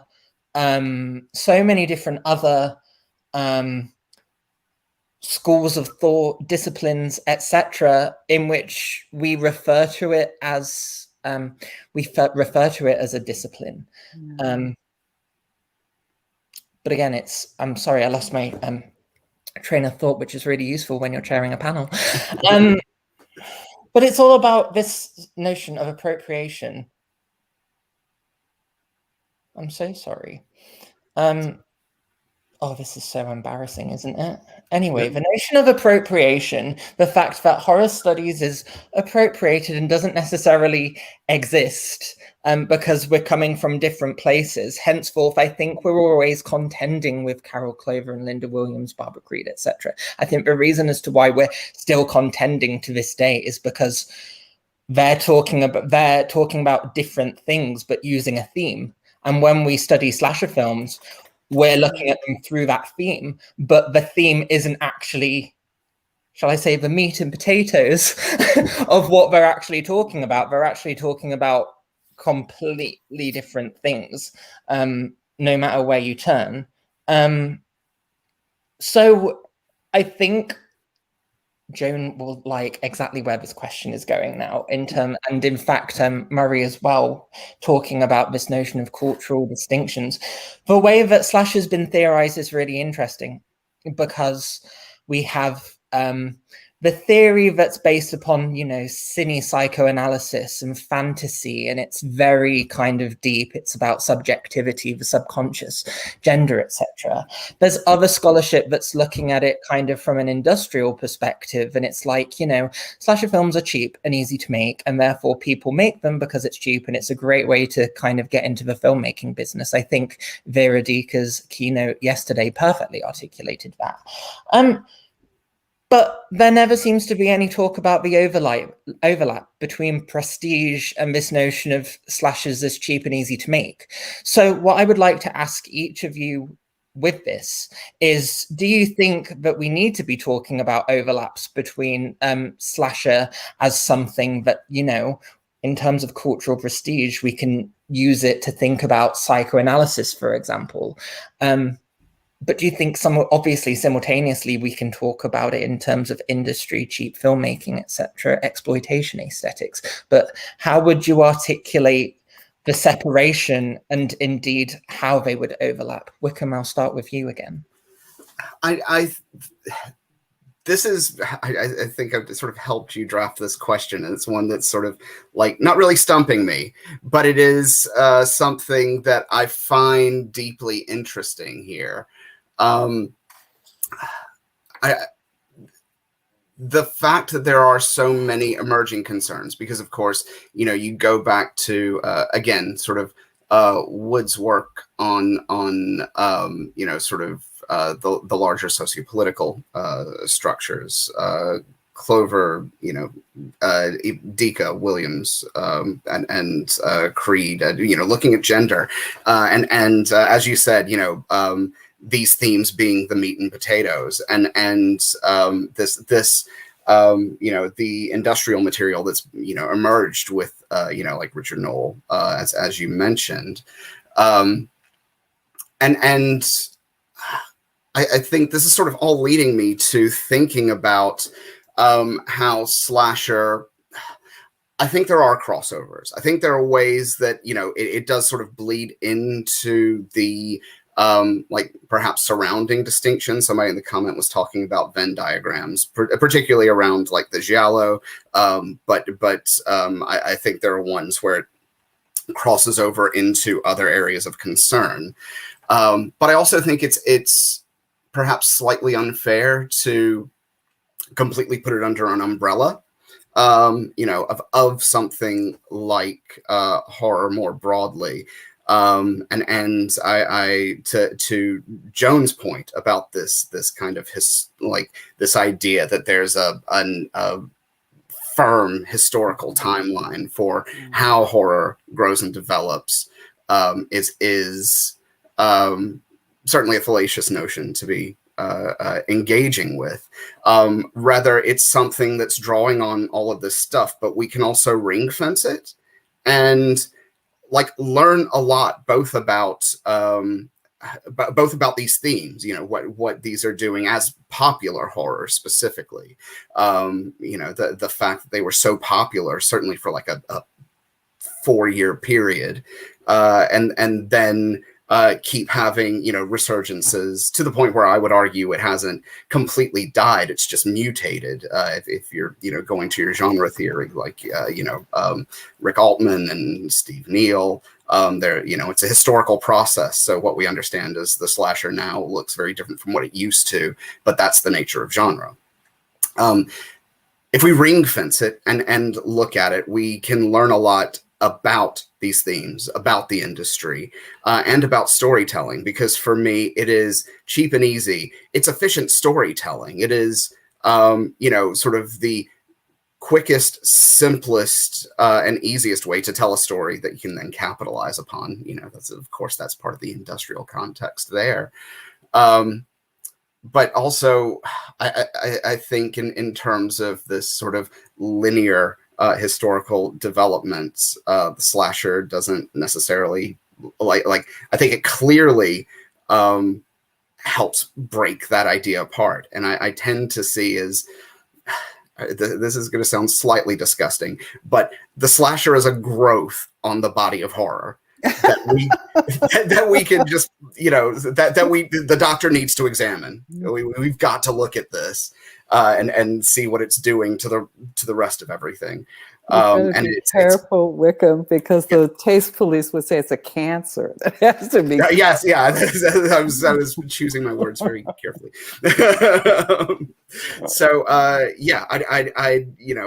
think there's something about being able to identify a segment of something that has connections to other things that has its own observations in its own right. Steve, I'll pass the mic over to you. I'm going to confess at the start that I've completely lost the thread of this question because I'm so sleep deprived. But I will endeavour to answer anyway. I suppose, again, I think this is going to be biased from where I come from. That I don't really think of horror studies as being necessarily just about horror studies. I'm quite a conceptual thinker, so I tend to think of horror films as being films that have moments of horror in them. So that anything that has moments of disgust or trepidation or something that's aiming towards the audience and aiming to guide them in that way, that's horror for me. So I don't see a separation between slasher and horror in that respect. And I suppose that I've lost the train of thought where I was going with that now as well. Sorry. No, I've completely lost myself. Sorry. Do you want us to come back to you?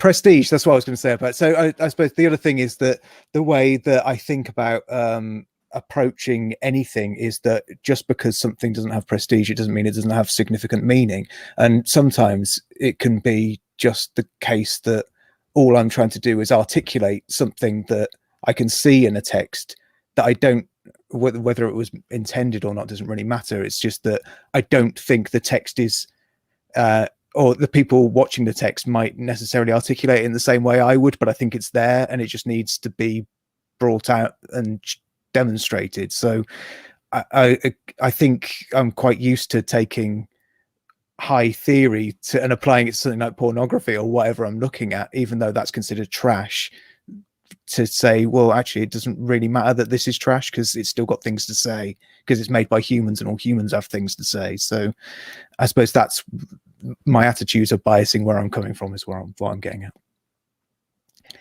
I'll pass the mic over to Joan, but I think also with Joan, I think it would be interesting to hear maybe the answer in relation to Cutting Edge and what you were kind of doing with the book, because I feel like Cutting Edge is actually a really fantastic way and provides a really fantastic framework within which to actually approach this question. Because, well, what I was trying to do in that book, what I kind of explained even more later is I see a dialectical relationship between high and low culture.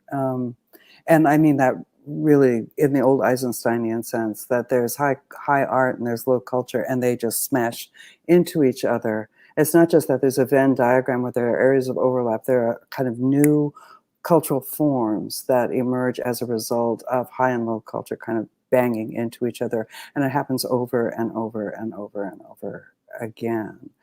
And I think that when, you know, with some of my favorite filmmakers, I think that, you know, such that it becomes very hard when you look at some of the films where you could actually say, okay, where does the pornography end and the art film begin? Or where does the low, crass body horror stuff end and the more philosophical approach to horror begin? I find these things, you know, for me, this is a very difficult question. And I wrote that book out of anger.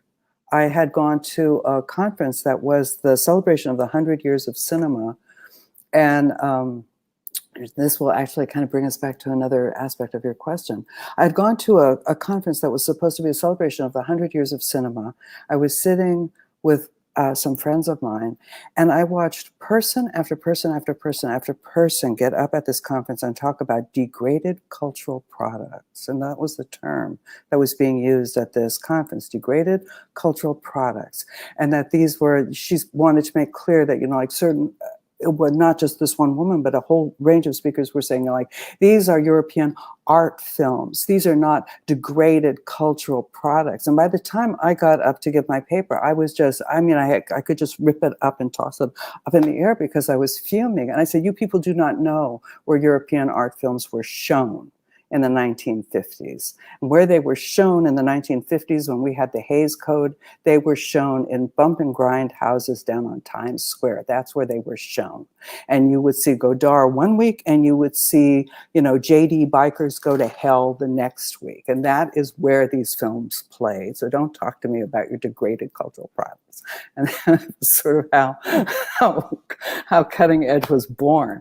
But one of, so kind of moving out from that, I had a couple things I wanted to say. Number one is that one of the things that I've been thinking about a lot, because I'm starting to think about this book on indie horror, is that, you know, when we talk about the slashers, like, we take these films that originally were like these films that were cheap and fast and easy to make.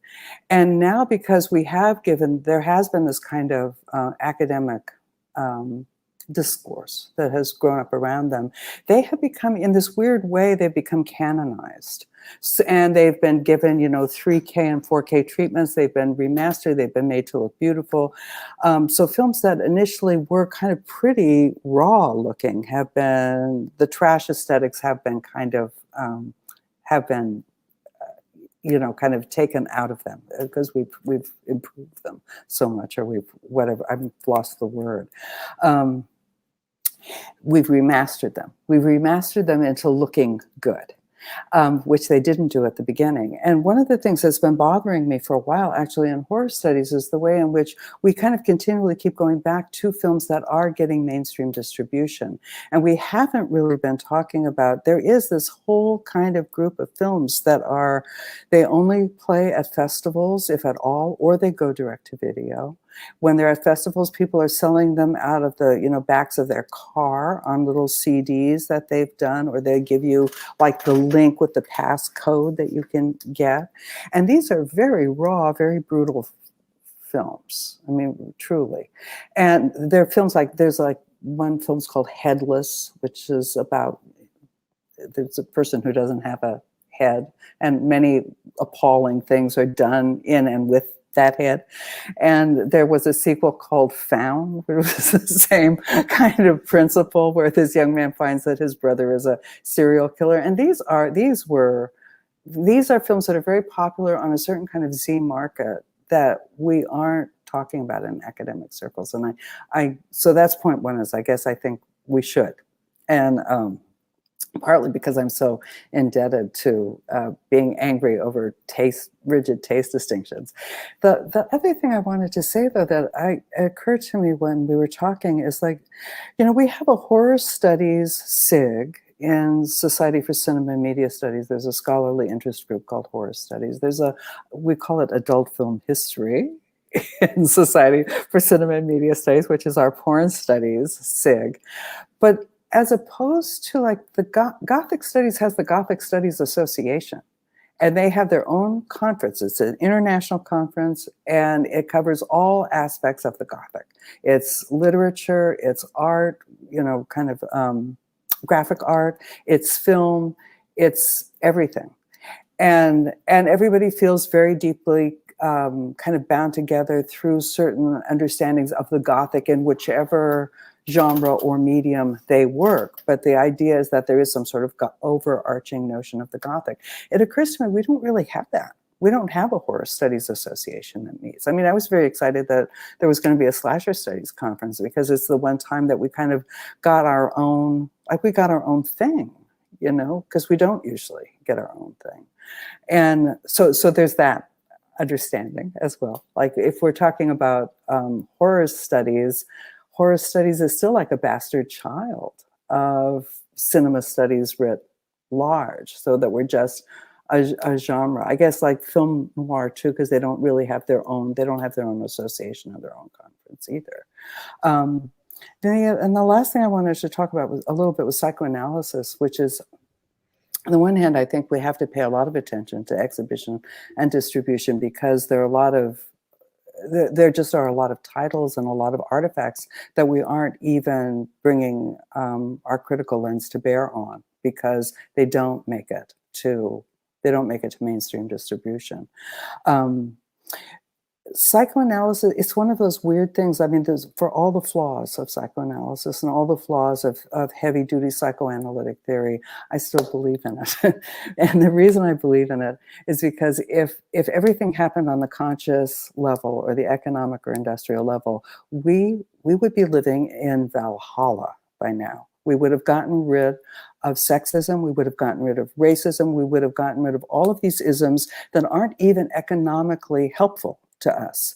And we can't seem to friggin' let them go. And that, to me, suggests that there's a lot that's going on that we just simply can't get at.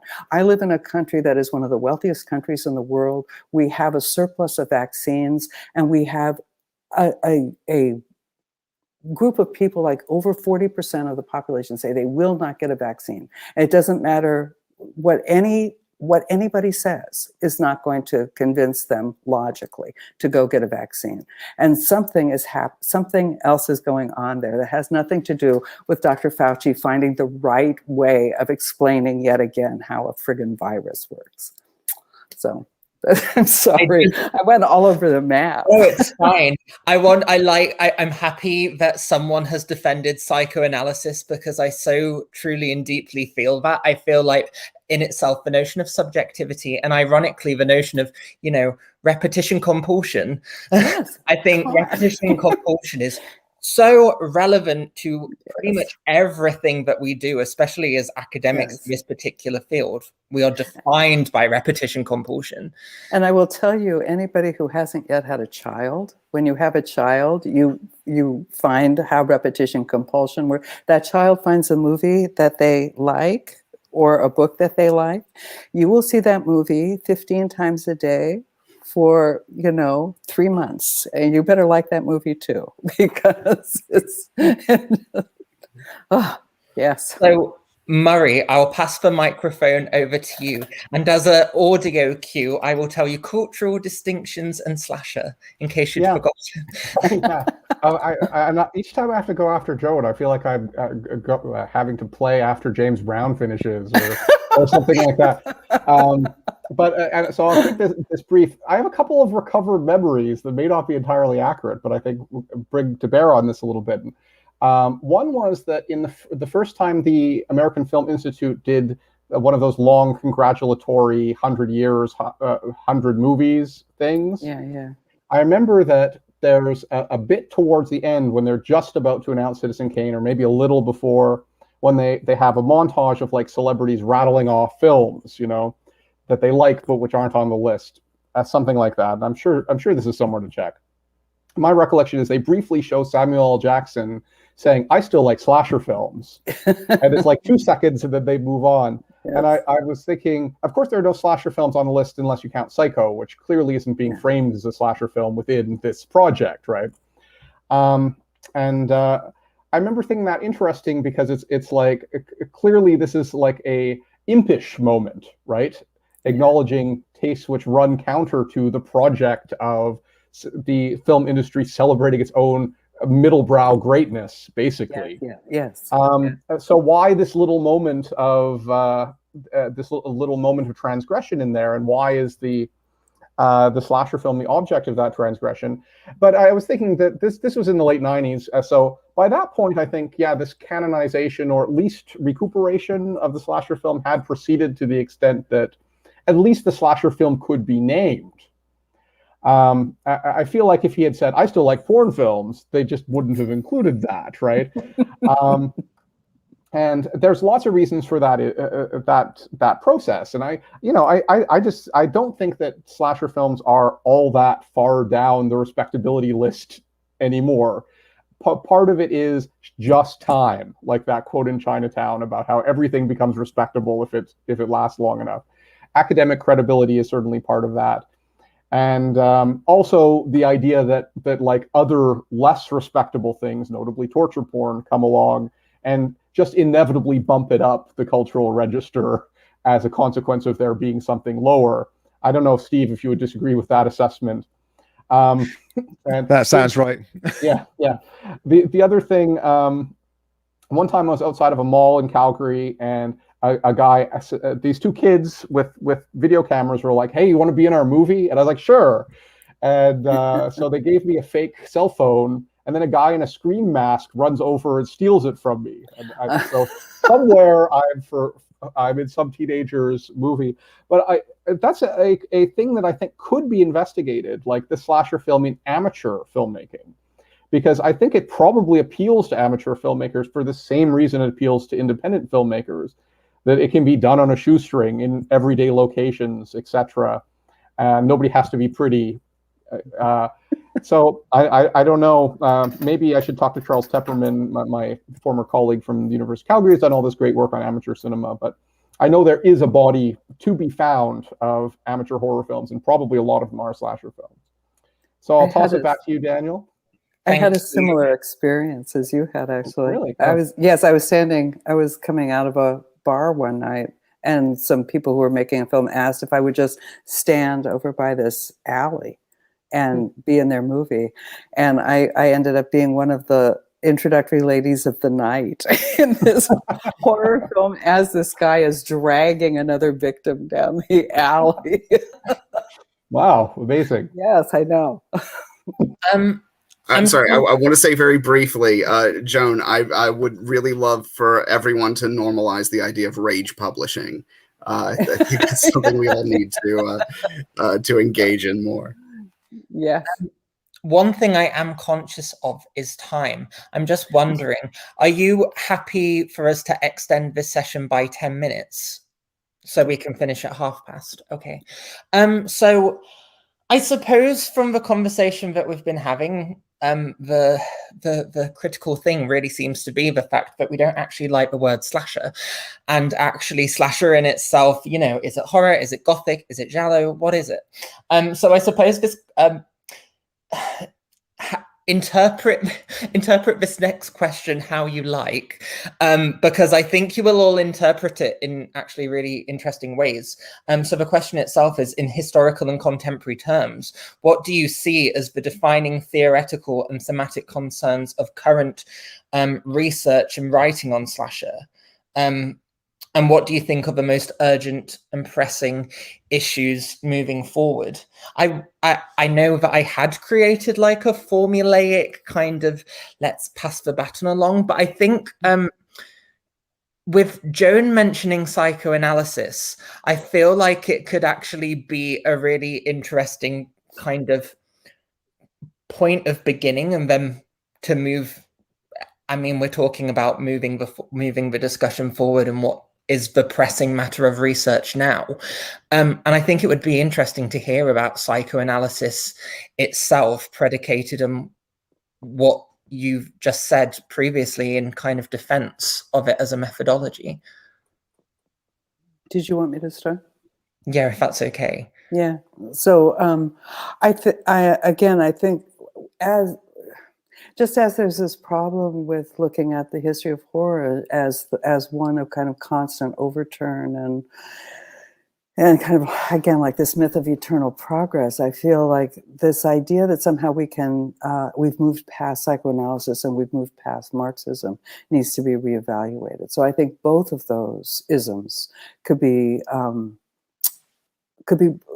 productively applied to contemporary slashers. So that's one thing, because I think that we're still dealing with a cultural unconscious in many ways. And we're dealing with the cultural unconscious. I mean, this goes back to sort of Robin Wood's land and screen theory, this moment when there was this recognition that there's sex and there's money.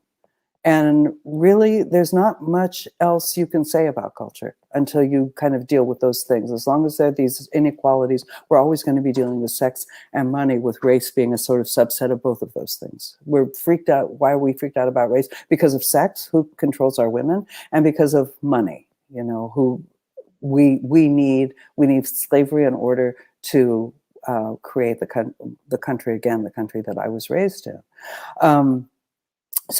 So for me, that's one aspect. And the other thing is, just to go back to what I said before, is I really think there's a lot of product out there that we're not looking at through a critical lens that we do need to. I mean, we need those kids who are making these movies on their cell phones and hauling people like Murray and me aside and saying, you look like somebody who could be in my horror movie. You just stand here for a minute.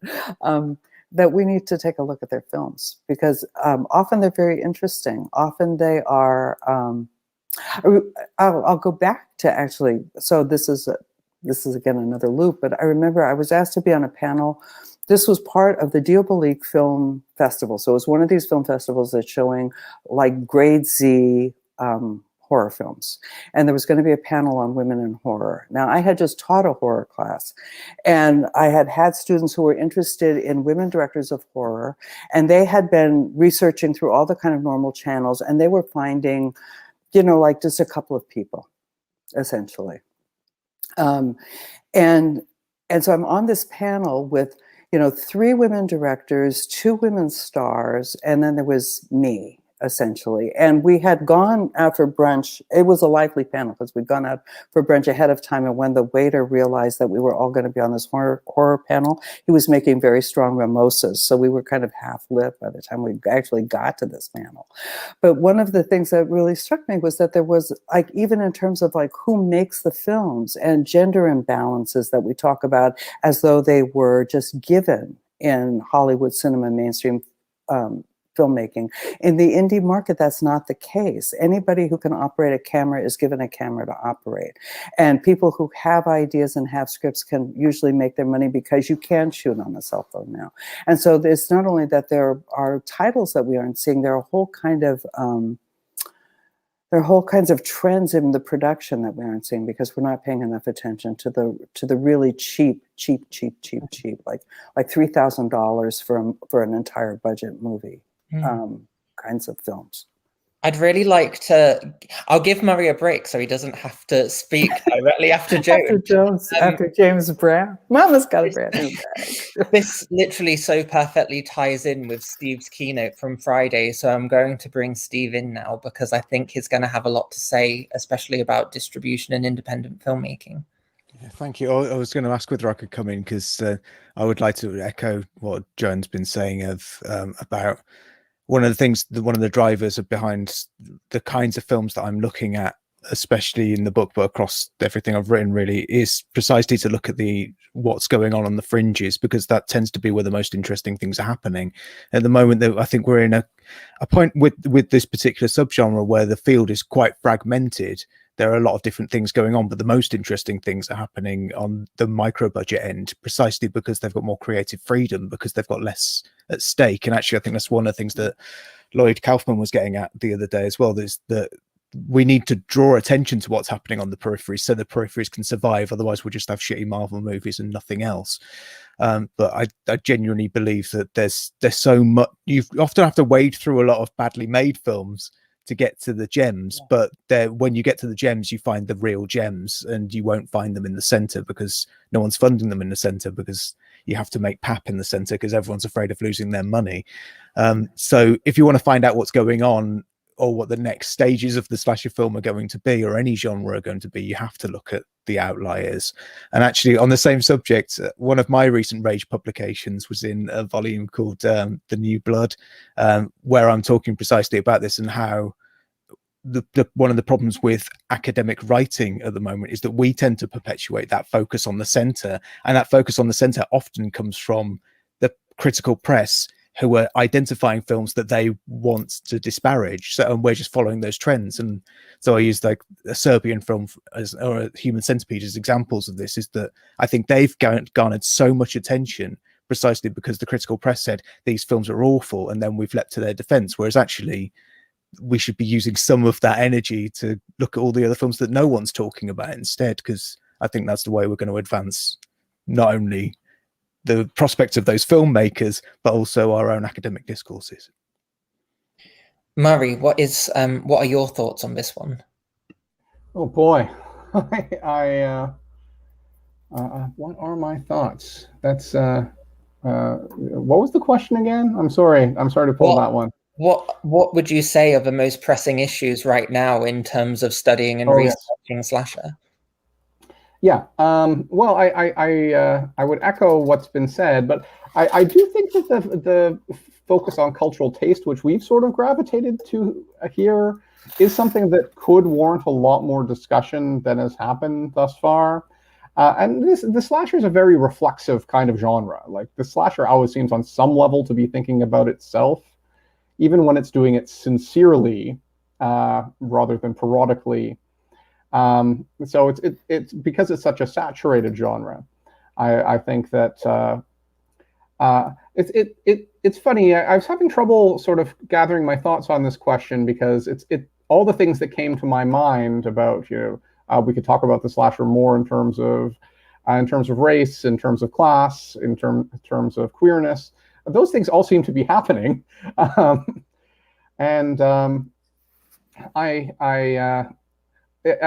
I was sort of thinking, like, okay, what shouldn't we talk about, or what has been sufficiently litigated at this point? And there's part of me in the back of my mind that wonders, is there a space for a provocation that's like, okay, let's not talk about the final girl anymore? Is it time to just consign that topic to cultural history, because it doesn't reside in academia anymore? Now, I'm not actually saying that one should do that, but it is a concept that's been litigated and relitigated to a point where there seems like a kind of sense of like oversaturation of that particular discussion. And I'm so far away from the original question, it's not even funny at this point. It's still totally relevant, to be quite honest.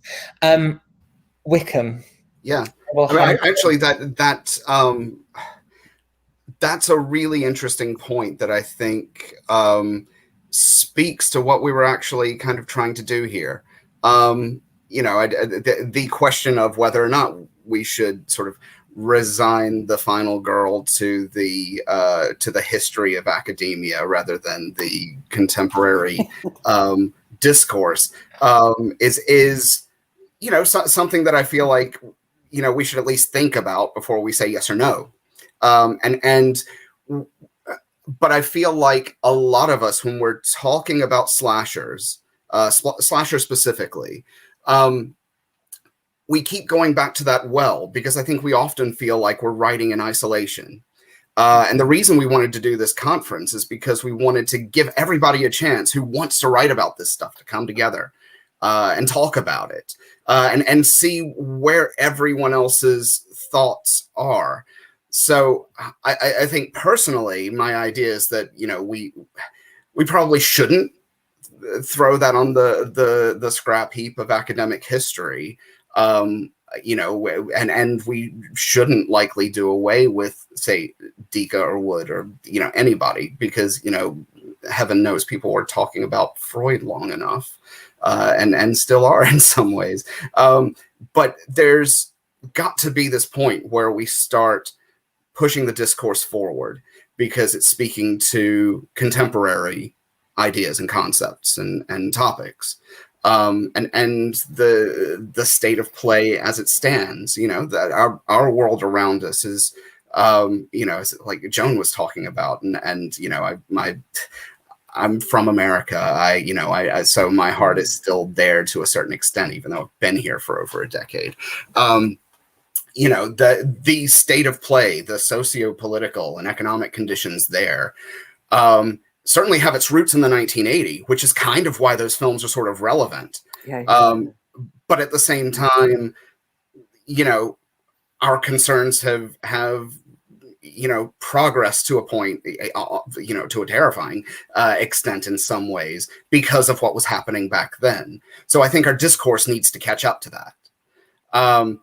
So, you know, when I first started my PhD, I was interested in style and form, and I was just like, I'm sick of all of these people writing about psychoanalysis and gender. I just want to do form. Why isn't anybody talking about that? So I just made my own little sandbox and started playing around with style and form with the slasher film, and I had a good time with it. And then, like, once I start taking steps out, I see where all of these things start to tie in, and where the other discourses that are happening begin to need contemporizing. And I think we can only really do that when we have gatherings like this, where we can have these conversations. Because as much as, you know, we can wait for the next publication about it and start to build off of that, being in an immediate space, be it one that's virtual like this. In fact, this virtual space is so much more helpful because we've been able to make it free, and we've been able, sorry, it sounds like a promotion for the conference, and I don't mean it to be, but we're able to make it free, and we're able to get people from all over the world to come in and talk. And this is where we start to grow and develop those ideas.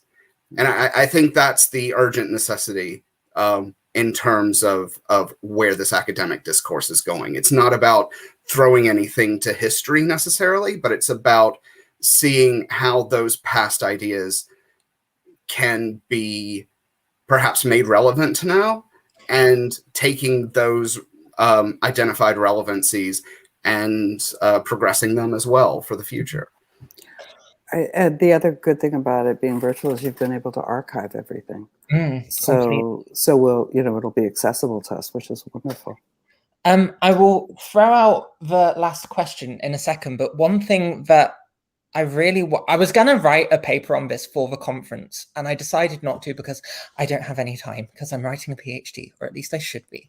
But what is, you know, Murray mentioned the final girl, and what we, and Joan mentioned psychoanalysis, and that we still need to use it. The way that we get out of the final girl is by using psychoanalysis and going back to those very debates. We need to recognize the relevance of the Oedipus complex. Carol Clover is not saying that the most important identification in the slasher film is the shift from the killer to the final girl. She's specifically drawing on this notion of the middle, this notion of the end is the end of the Oedipus complex. Actually, what's important about these films is the middle. She's specifically engaging, you know, she didn't even theorize. She wasn't the first to theorize slasher as sadomasochistic. It was Steve Neal in 1980, 1981 with his article on Halloween. And even in that, he was using Kaja Silverman and her article and masochism and subjectivity. Masochism, yeah. And what Clover's really talking about is the fact that men aren't having these sadistic identifications, and the most important part isn't being phallicized. It's about being able to have this shifting identification. It isn't sadistic, it's not masochistic, it's somewhere in the middle. It's a slasher film, it's splatter, it's messy, and yet we're so adamant that we're beyond psychoanalysis that we're totally missing that point. And it's so important because we theorize the killer and the final girl as dual, and we're writing the victims as literal victims to discourse. They're not slasher victims just in the film, they're victimized by us as critics, right? And we're not talking about them, and they need to be theorized because they are as frequently consistent as the killer and the final girl. And what we also have to recognize here is the fact that how many people watch a slasher film, identify with that victim who dies. Who doesn't want to identify with Sarah Michelle Gellar in I Know What You Did Last Summer? They have that real extended chase scene that was kind of derived from Prom Night 1980. And we really feel for her.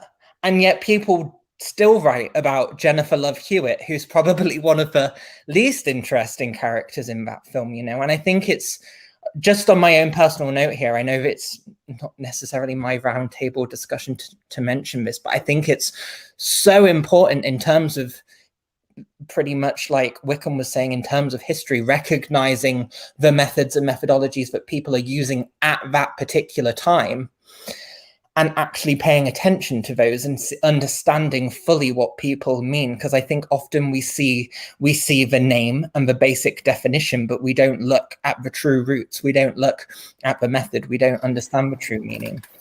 I mean, with this, I think the next question, I mean, we've got about 4 minutes left. So the last question, and I'm kind of going to make it a whoever wants to answer, is this very notion of slasher studies. In relation to the notion of horror studies, does slasher studies deserve to be its own academic discipline? Obviously. Oh, you froze. Oh dear, you froze in a marvelous way. But do you understand? But I don't know. What do you think are kind of the paradoxes or the positives of theorizing something like slasher studies as a distinct discipline? I'll let the first person to talk. They can go for it. I'm going to be rude and do it then, because I'm not going to stand this intersection. So I think that the one of the potential risks of that is that, as Joan already said, that horror studies is still the bastard child of film studies, which is the bastard child of literary studies, which is the bastard child of something else. So I think that there's a number of risks with posing it as its own discipline. One is that it wouldn't be taken seriously. Another is that I think we need to turn the tide of thinking that the slasher is dated and just belongs to the 80s, for instance, because there's outside of academia, certainly that's the impression I get. And the other thing is that I think there is still a persistent understanding of the slasher outside of academia that is still associated with misogyny, because that's the level at which the discourse operates. So those are the risks as I see it. I'll let Joan or Murray take the lead on this one, because I think Wickham and I will inevitably write something somewhere about this. Yeah, go ahead.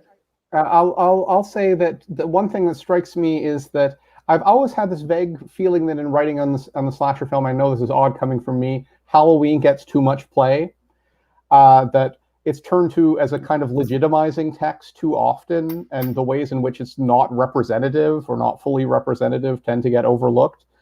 And I feel like slasher studies might, inevitably fall into that same sort of trap of, creating its own canon as a kind of legitimating force. I know it's weird for me to say that. And I'm not sure I'm going to answer your question, because I still want to go back to the final girl and should we throw her under the bus. From a psychoanalytic point of view, again, it's not just that we need to bring psychoanalysis back into talking about films, or at least not put it aside as much as I think we've been wanting to do. But we need to take a good, hard psychoanalytic look at what we've done as critics, because Carol Clover's argument is very, very, very complicated. And what we have gotten rid of in talking about the final girl, in reducing her to this stereotype that now seems to be kind of have maybe outworn her run, is we've got the strong woman who has become a phallic woman who's standing alone at the end of the film. And that's what we're invested in. We're not invested in, or have conveniently turned our attention away from, the ideas about male masochism as a viewing strategy, not male sadism. And we have been very uncomfortable with, and we keep refusing to deal with the fact that what Clover argued was not that the woman was a woman, that it was a female body onto which male anxieties about castration could be projected because of a continuing relevance in the present of old primal beliefs in a one-sex body. It's a very complicated introduction that she writes up. And this reminds me a lot. When we talk about the final girl, I'm reminded a lot about the conversations I have with my students about the TV show The X-Files, where the students will talk about the fact that Scully is this, that this is a feminist text because Scully is the scientist, she's the rational one, she's the one who is doing the forensic work, et cetera, et cetera, et cetera, et cetera. And it's Mulder who's the one who is going off the deep end and talking about gray man and alien abductions and kind of psychological stuff. But what they don't want to talk about, and what the commercial media didn't want to talk about when they also were picking that film, that series up as a feminist text, is that Mulder is always right. It's never about cockroaches and people being allergic to cockroaches. It's never about teenagers having sex before they're ready to have it. It's always because there really was an alien abduction. And so there's a way in which a kind of investment in the patriarchy gets always rewritten back. I feel like that's what we've done with the final girl, in a sense, that what we like about her is the kind of thing we see in Haute Tension, this woman who's like covered in blood and she's muscle bound and she is standing there and she's ready to fight, and God help you, she'll take on the goddamn truck. And we like that, but we don't like the idea of a cringing man who is having a kind of masochistic pleasure out of watching these films.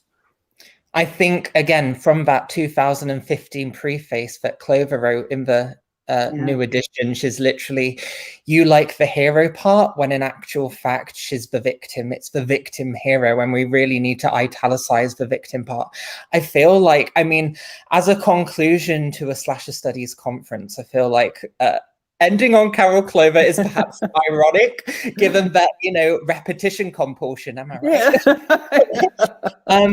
But you have to repeat it until you get it right. That's what you said. Movie after movie, decade after decade. We're now into our 5th cycle and we just cannot run away. But hey, we've achieved gender equality, am I right?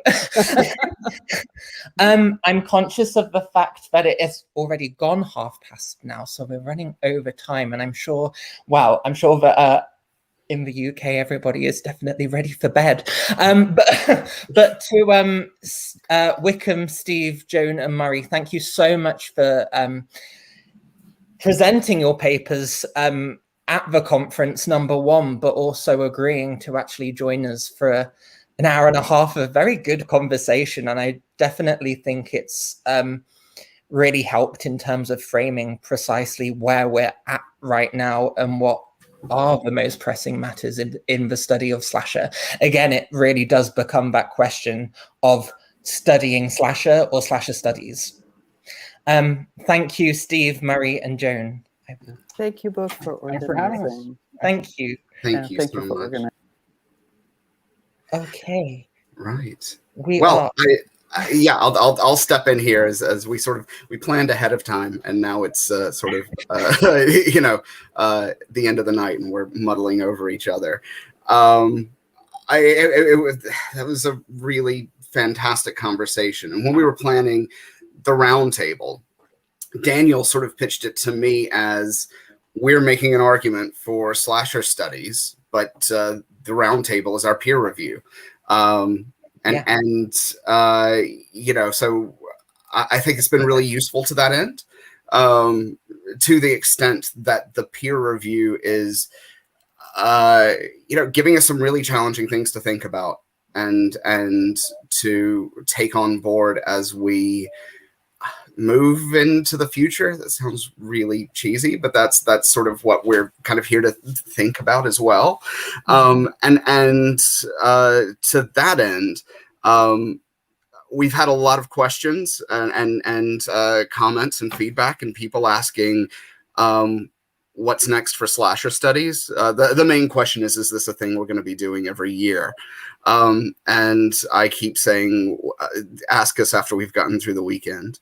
And it's going to be a one-day symposium, perhaps. Let's talk about doing a one-day symposium, and then put out a call for papers. Yes, this weekend. But yes, this one-day symposium that turned into a massive 3-day conference with so many good papers and wonderful insights and intriguing and fresh perspectives to these movies that if we don't enjoy them, we enjoy talking about them and thinking about them at the very least. I guess to be sort of predictably tropey, slasher studies isn't dead, or if it is dead, it will come back, because we have a very strong urge to do more with this. We just need to talk about like what some of those ideas are. We've got a few that are a bit vague, none solidified, but we do have ideas that we're going to be developing moving forward. And so fingers crossed you won't hear the last from us, because the response has been so phenomenal. That this seems to be something that people are getting a lot from, and we want to continue giving you all a home for that. I just want to say very briefly before I move over to Daniel for closing remarks, as I've been reiterating over and over, we wanted to keep this free. We wanted everybody to come in, and we didn't want to charge registration fees. And unexpectedly, a lot of these speakers that have come have donated so much of their time, and it's been very generous and wonderful. So in lieu of registration fees, we set up a PayPal money pool so that you can donate as little or as much as you can, just to say thank you to those special guest speakers who came to talk to us. Steve Jones, Vera Dika, Lloyd Kaufman, Ellen Lutter, John Newby, ASC. They all did give their time for what was certainly not promising to be lucrative for them, but just a chance to talk about their experiences. And they were very generous about that. To donate, please go to our website at slasherstudies.weebly.com. That'll be up for a while for sure. And the Twitter page is going to be up as well. So, feel free to, check there for links to the money pool as well. Feel free to continue the conversation online, even though this is over. And hopefully a lot of you have made, new friends, and met people that you can, again, engage in these discourses with, because that's kind of the big benefit of all of this. So with that, I'll hand it over to Daniel, to close us out. I would also just say, on top of what Wickham just said there, that, we created the Twitter handle @slasherstudies, and we did create the website, and it was for the conference itself. But I genuinely feel like whatever does happen, again, whether we create slasher studies or simply we carry on the study of slasher, the website and the Twitter account will stay. So whilst we don't have a Gothic association, we have slasher studies. I just wanted to end on some thank yous to people, because Wickham and I feel that it's really important not simply to ask everyone here to simply just donate your money, but I think, you know, with Wickham and I have received so many thank yous, but you know, there's other people who have really, I'm so sorry, iMessages. But you know, there are really people out there who have helped us make this conference happen. The first person that we really, really dearly want to thank is Professor Vera Duca. This conference would not be what it is without Vera. She is the one, number one, who offered to give us her keynote in the first place, which I know everybody found phenomenal.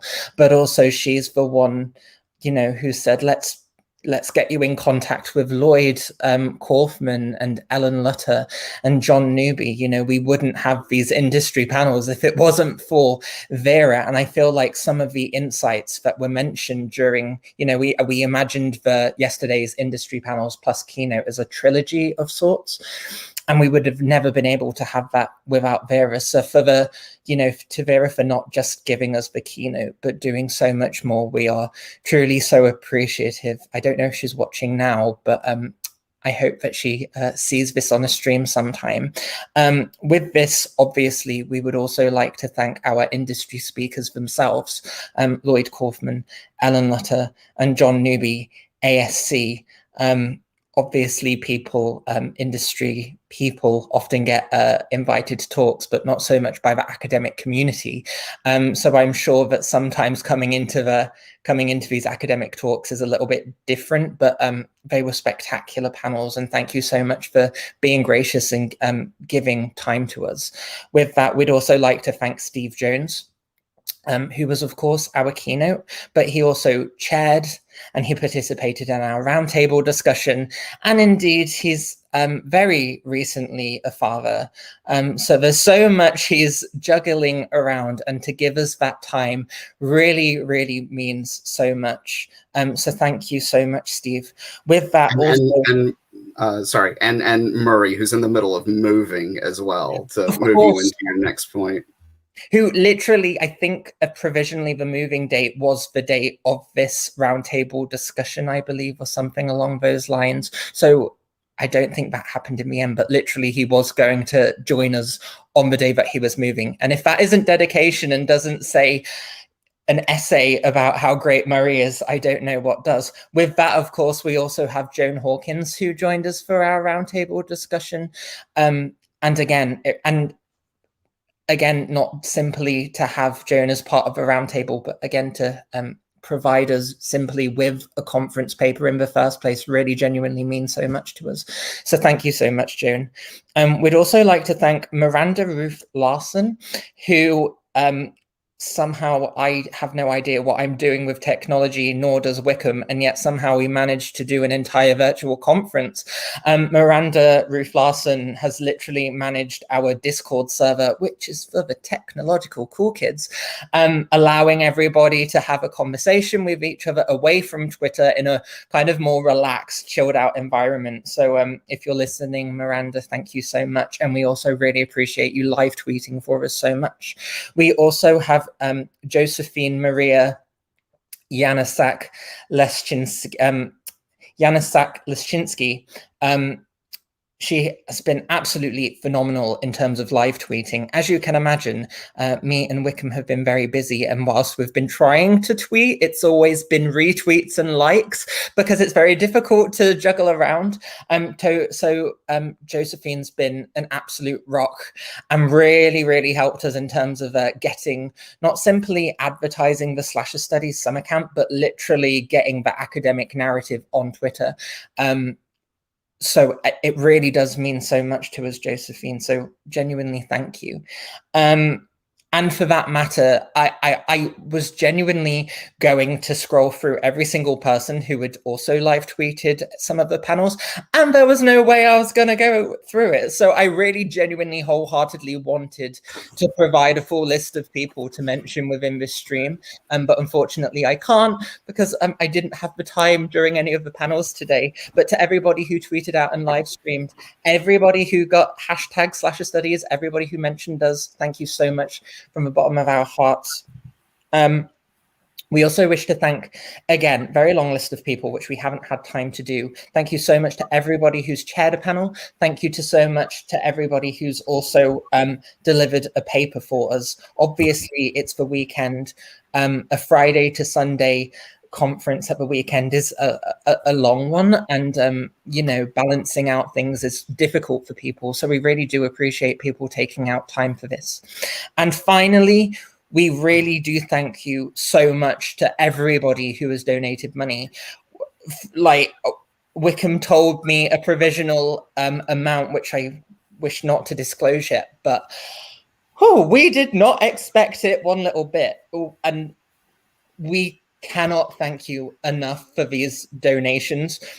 When we said that we weren't going to do registration fees and this was going to be free,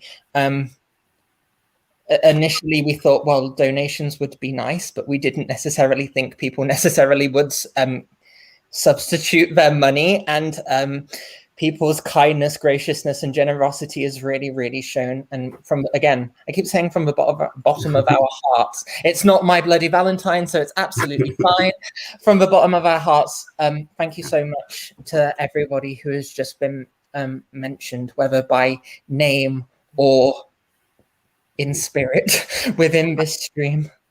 I mean, I also just wanted to add that, you know, before we'd even announced that we were going to set up the donation money pool online, we actually had people contacting us saying, you know, I see you're not doing registration fees. Is there a place that we can donate for this? Which it just is a testament to the kindness and generosity and wonderfulness of this community. You've all been a tremendous pleasure to engage with. Sorry, I'm getting a little bit misty, and I can't tell if it's because I'm really emotional or very tired. But seriously, you've all been fantastic, and I thank you all for your help and engagement.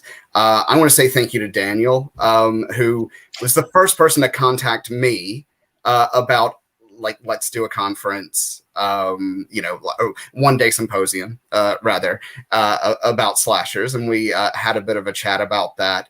And he, like, we talk back and forth, we generate ideas together, and then he'd go and do it. And so much of the actual practical stuff that's going on now is thanks to Daniel, in spite of me texting him occasionally to distract him about thinking about the Brood and Kramer versus Kramer. Daniel, thank you for being a great person to work with here. You're going to have to take that one, I'm afraid. I'm very sorry. No, thank you. No, Wickham, you're going to have to take over. All right, that's fine. Well, with that, we'll leave it. Thank you all. Hopefully, we'll be back very, very, very soon. We'll keep you updated. We'll make announcements. We'll update the webpage. We'll let you know about you know, where we're going to put the YouTube streams and so on and so forth. Sorry a bit for running over, but I hope you at least enjoyed what we have. So thank you. Thank you so much, everybody. Cheers. Slasher studies. Or not. All right. Good night, everybody. Have a good sleep, and we'll see you very soon.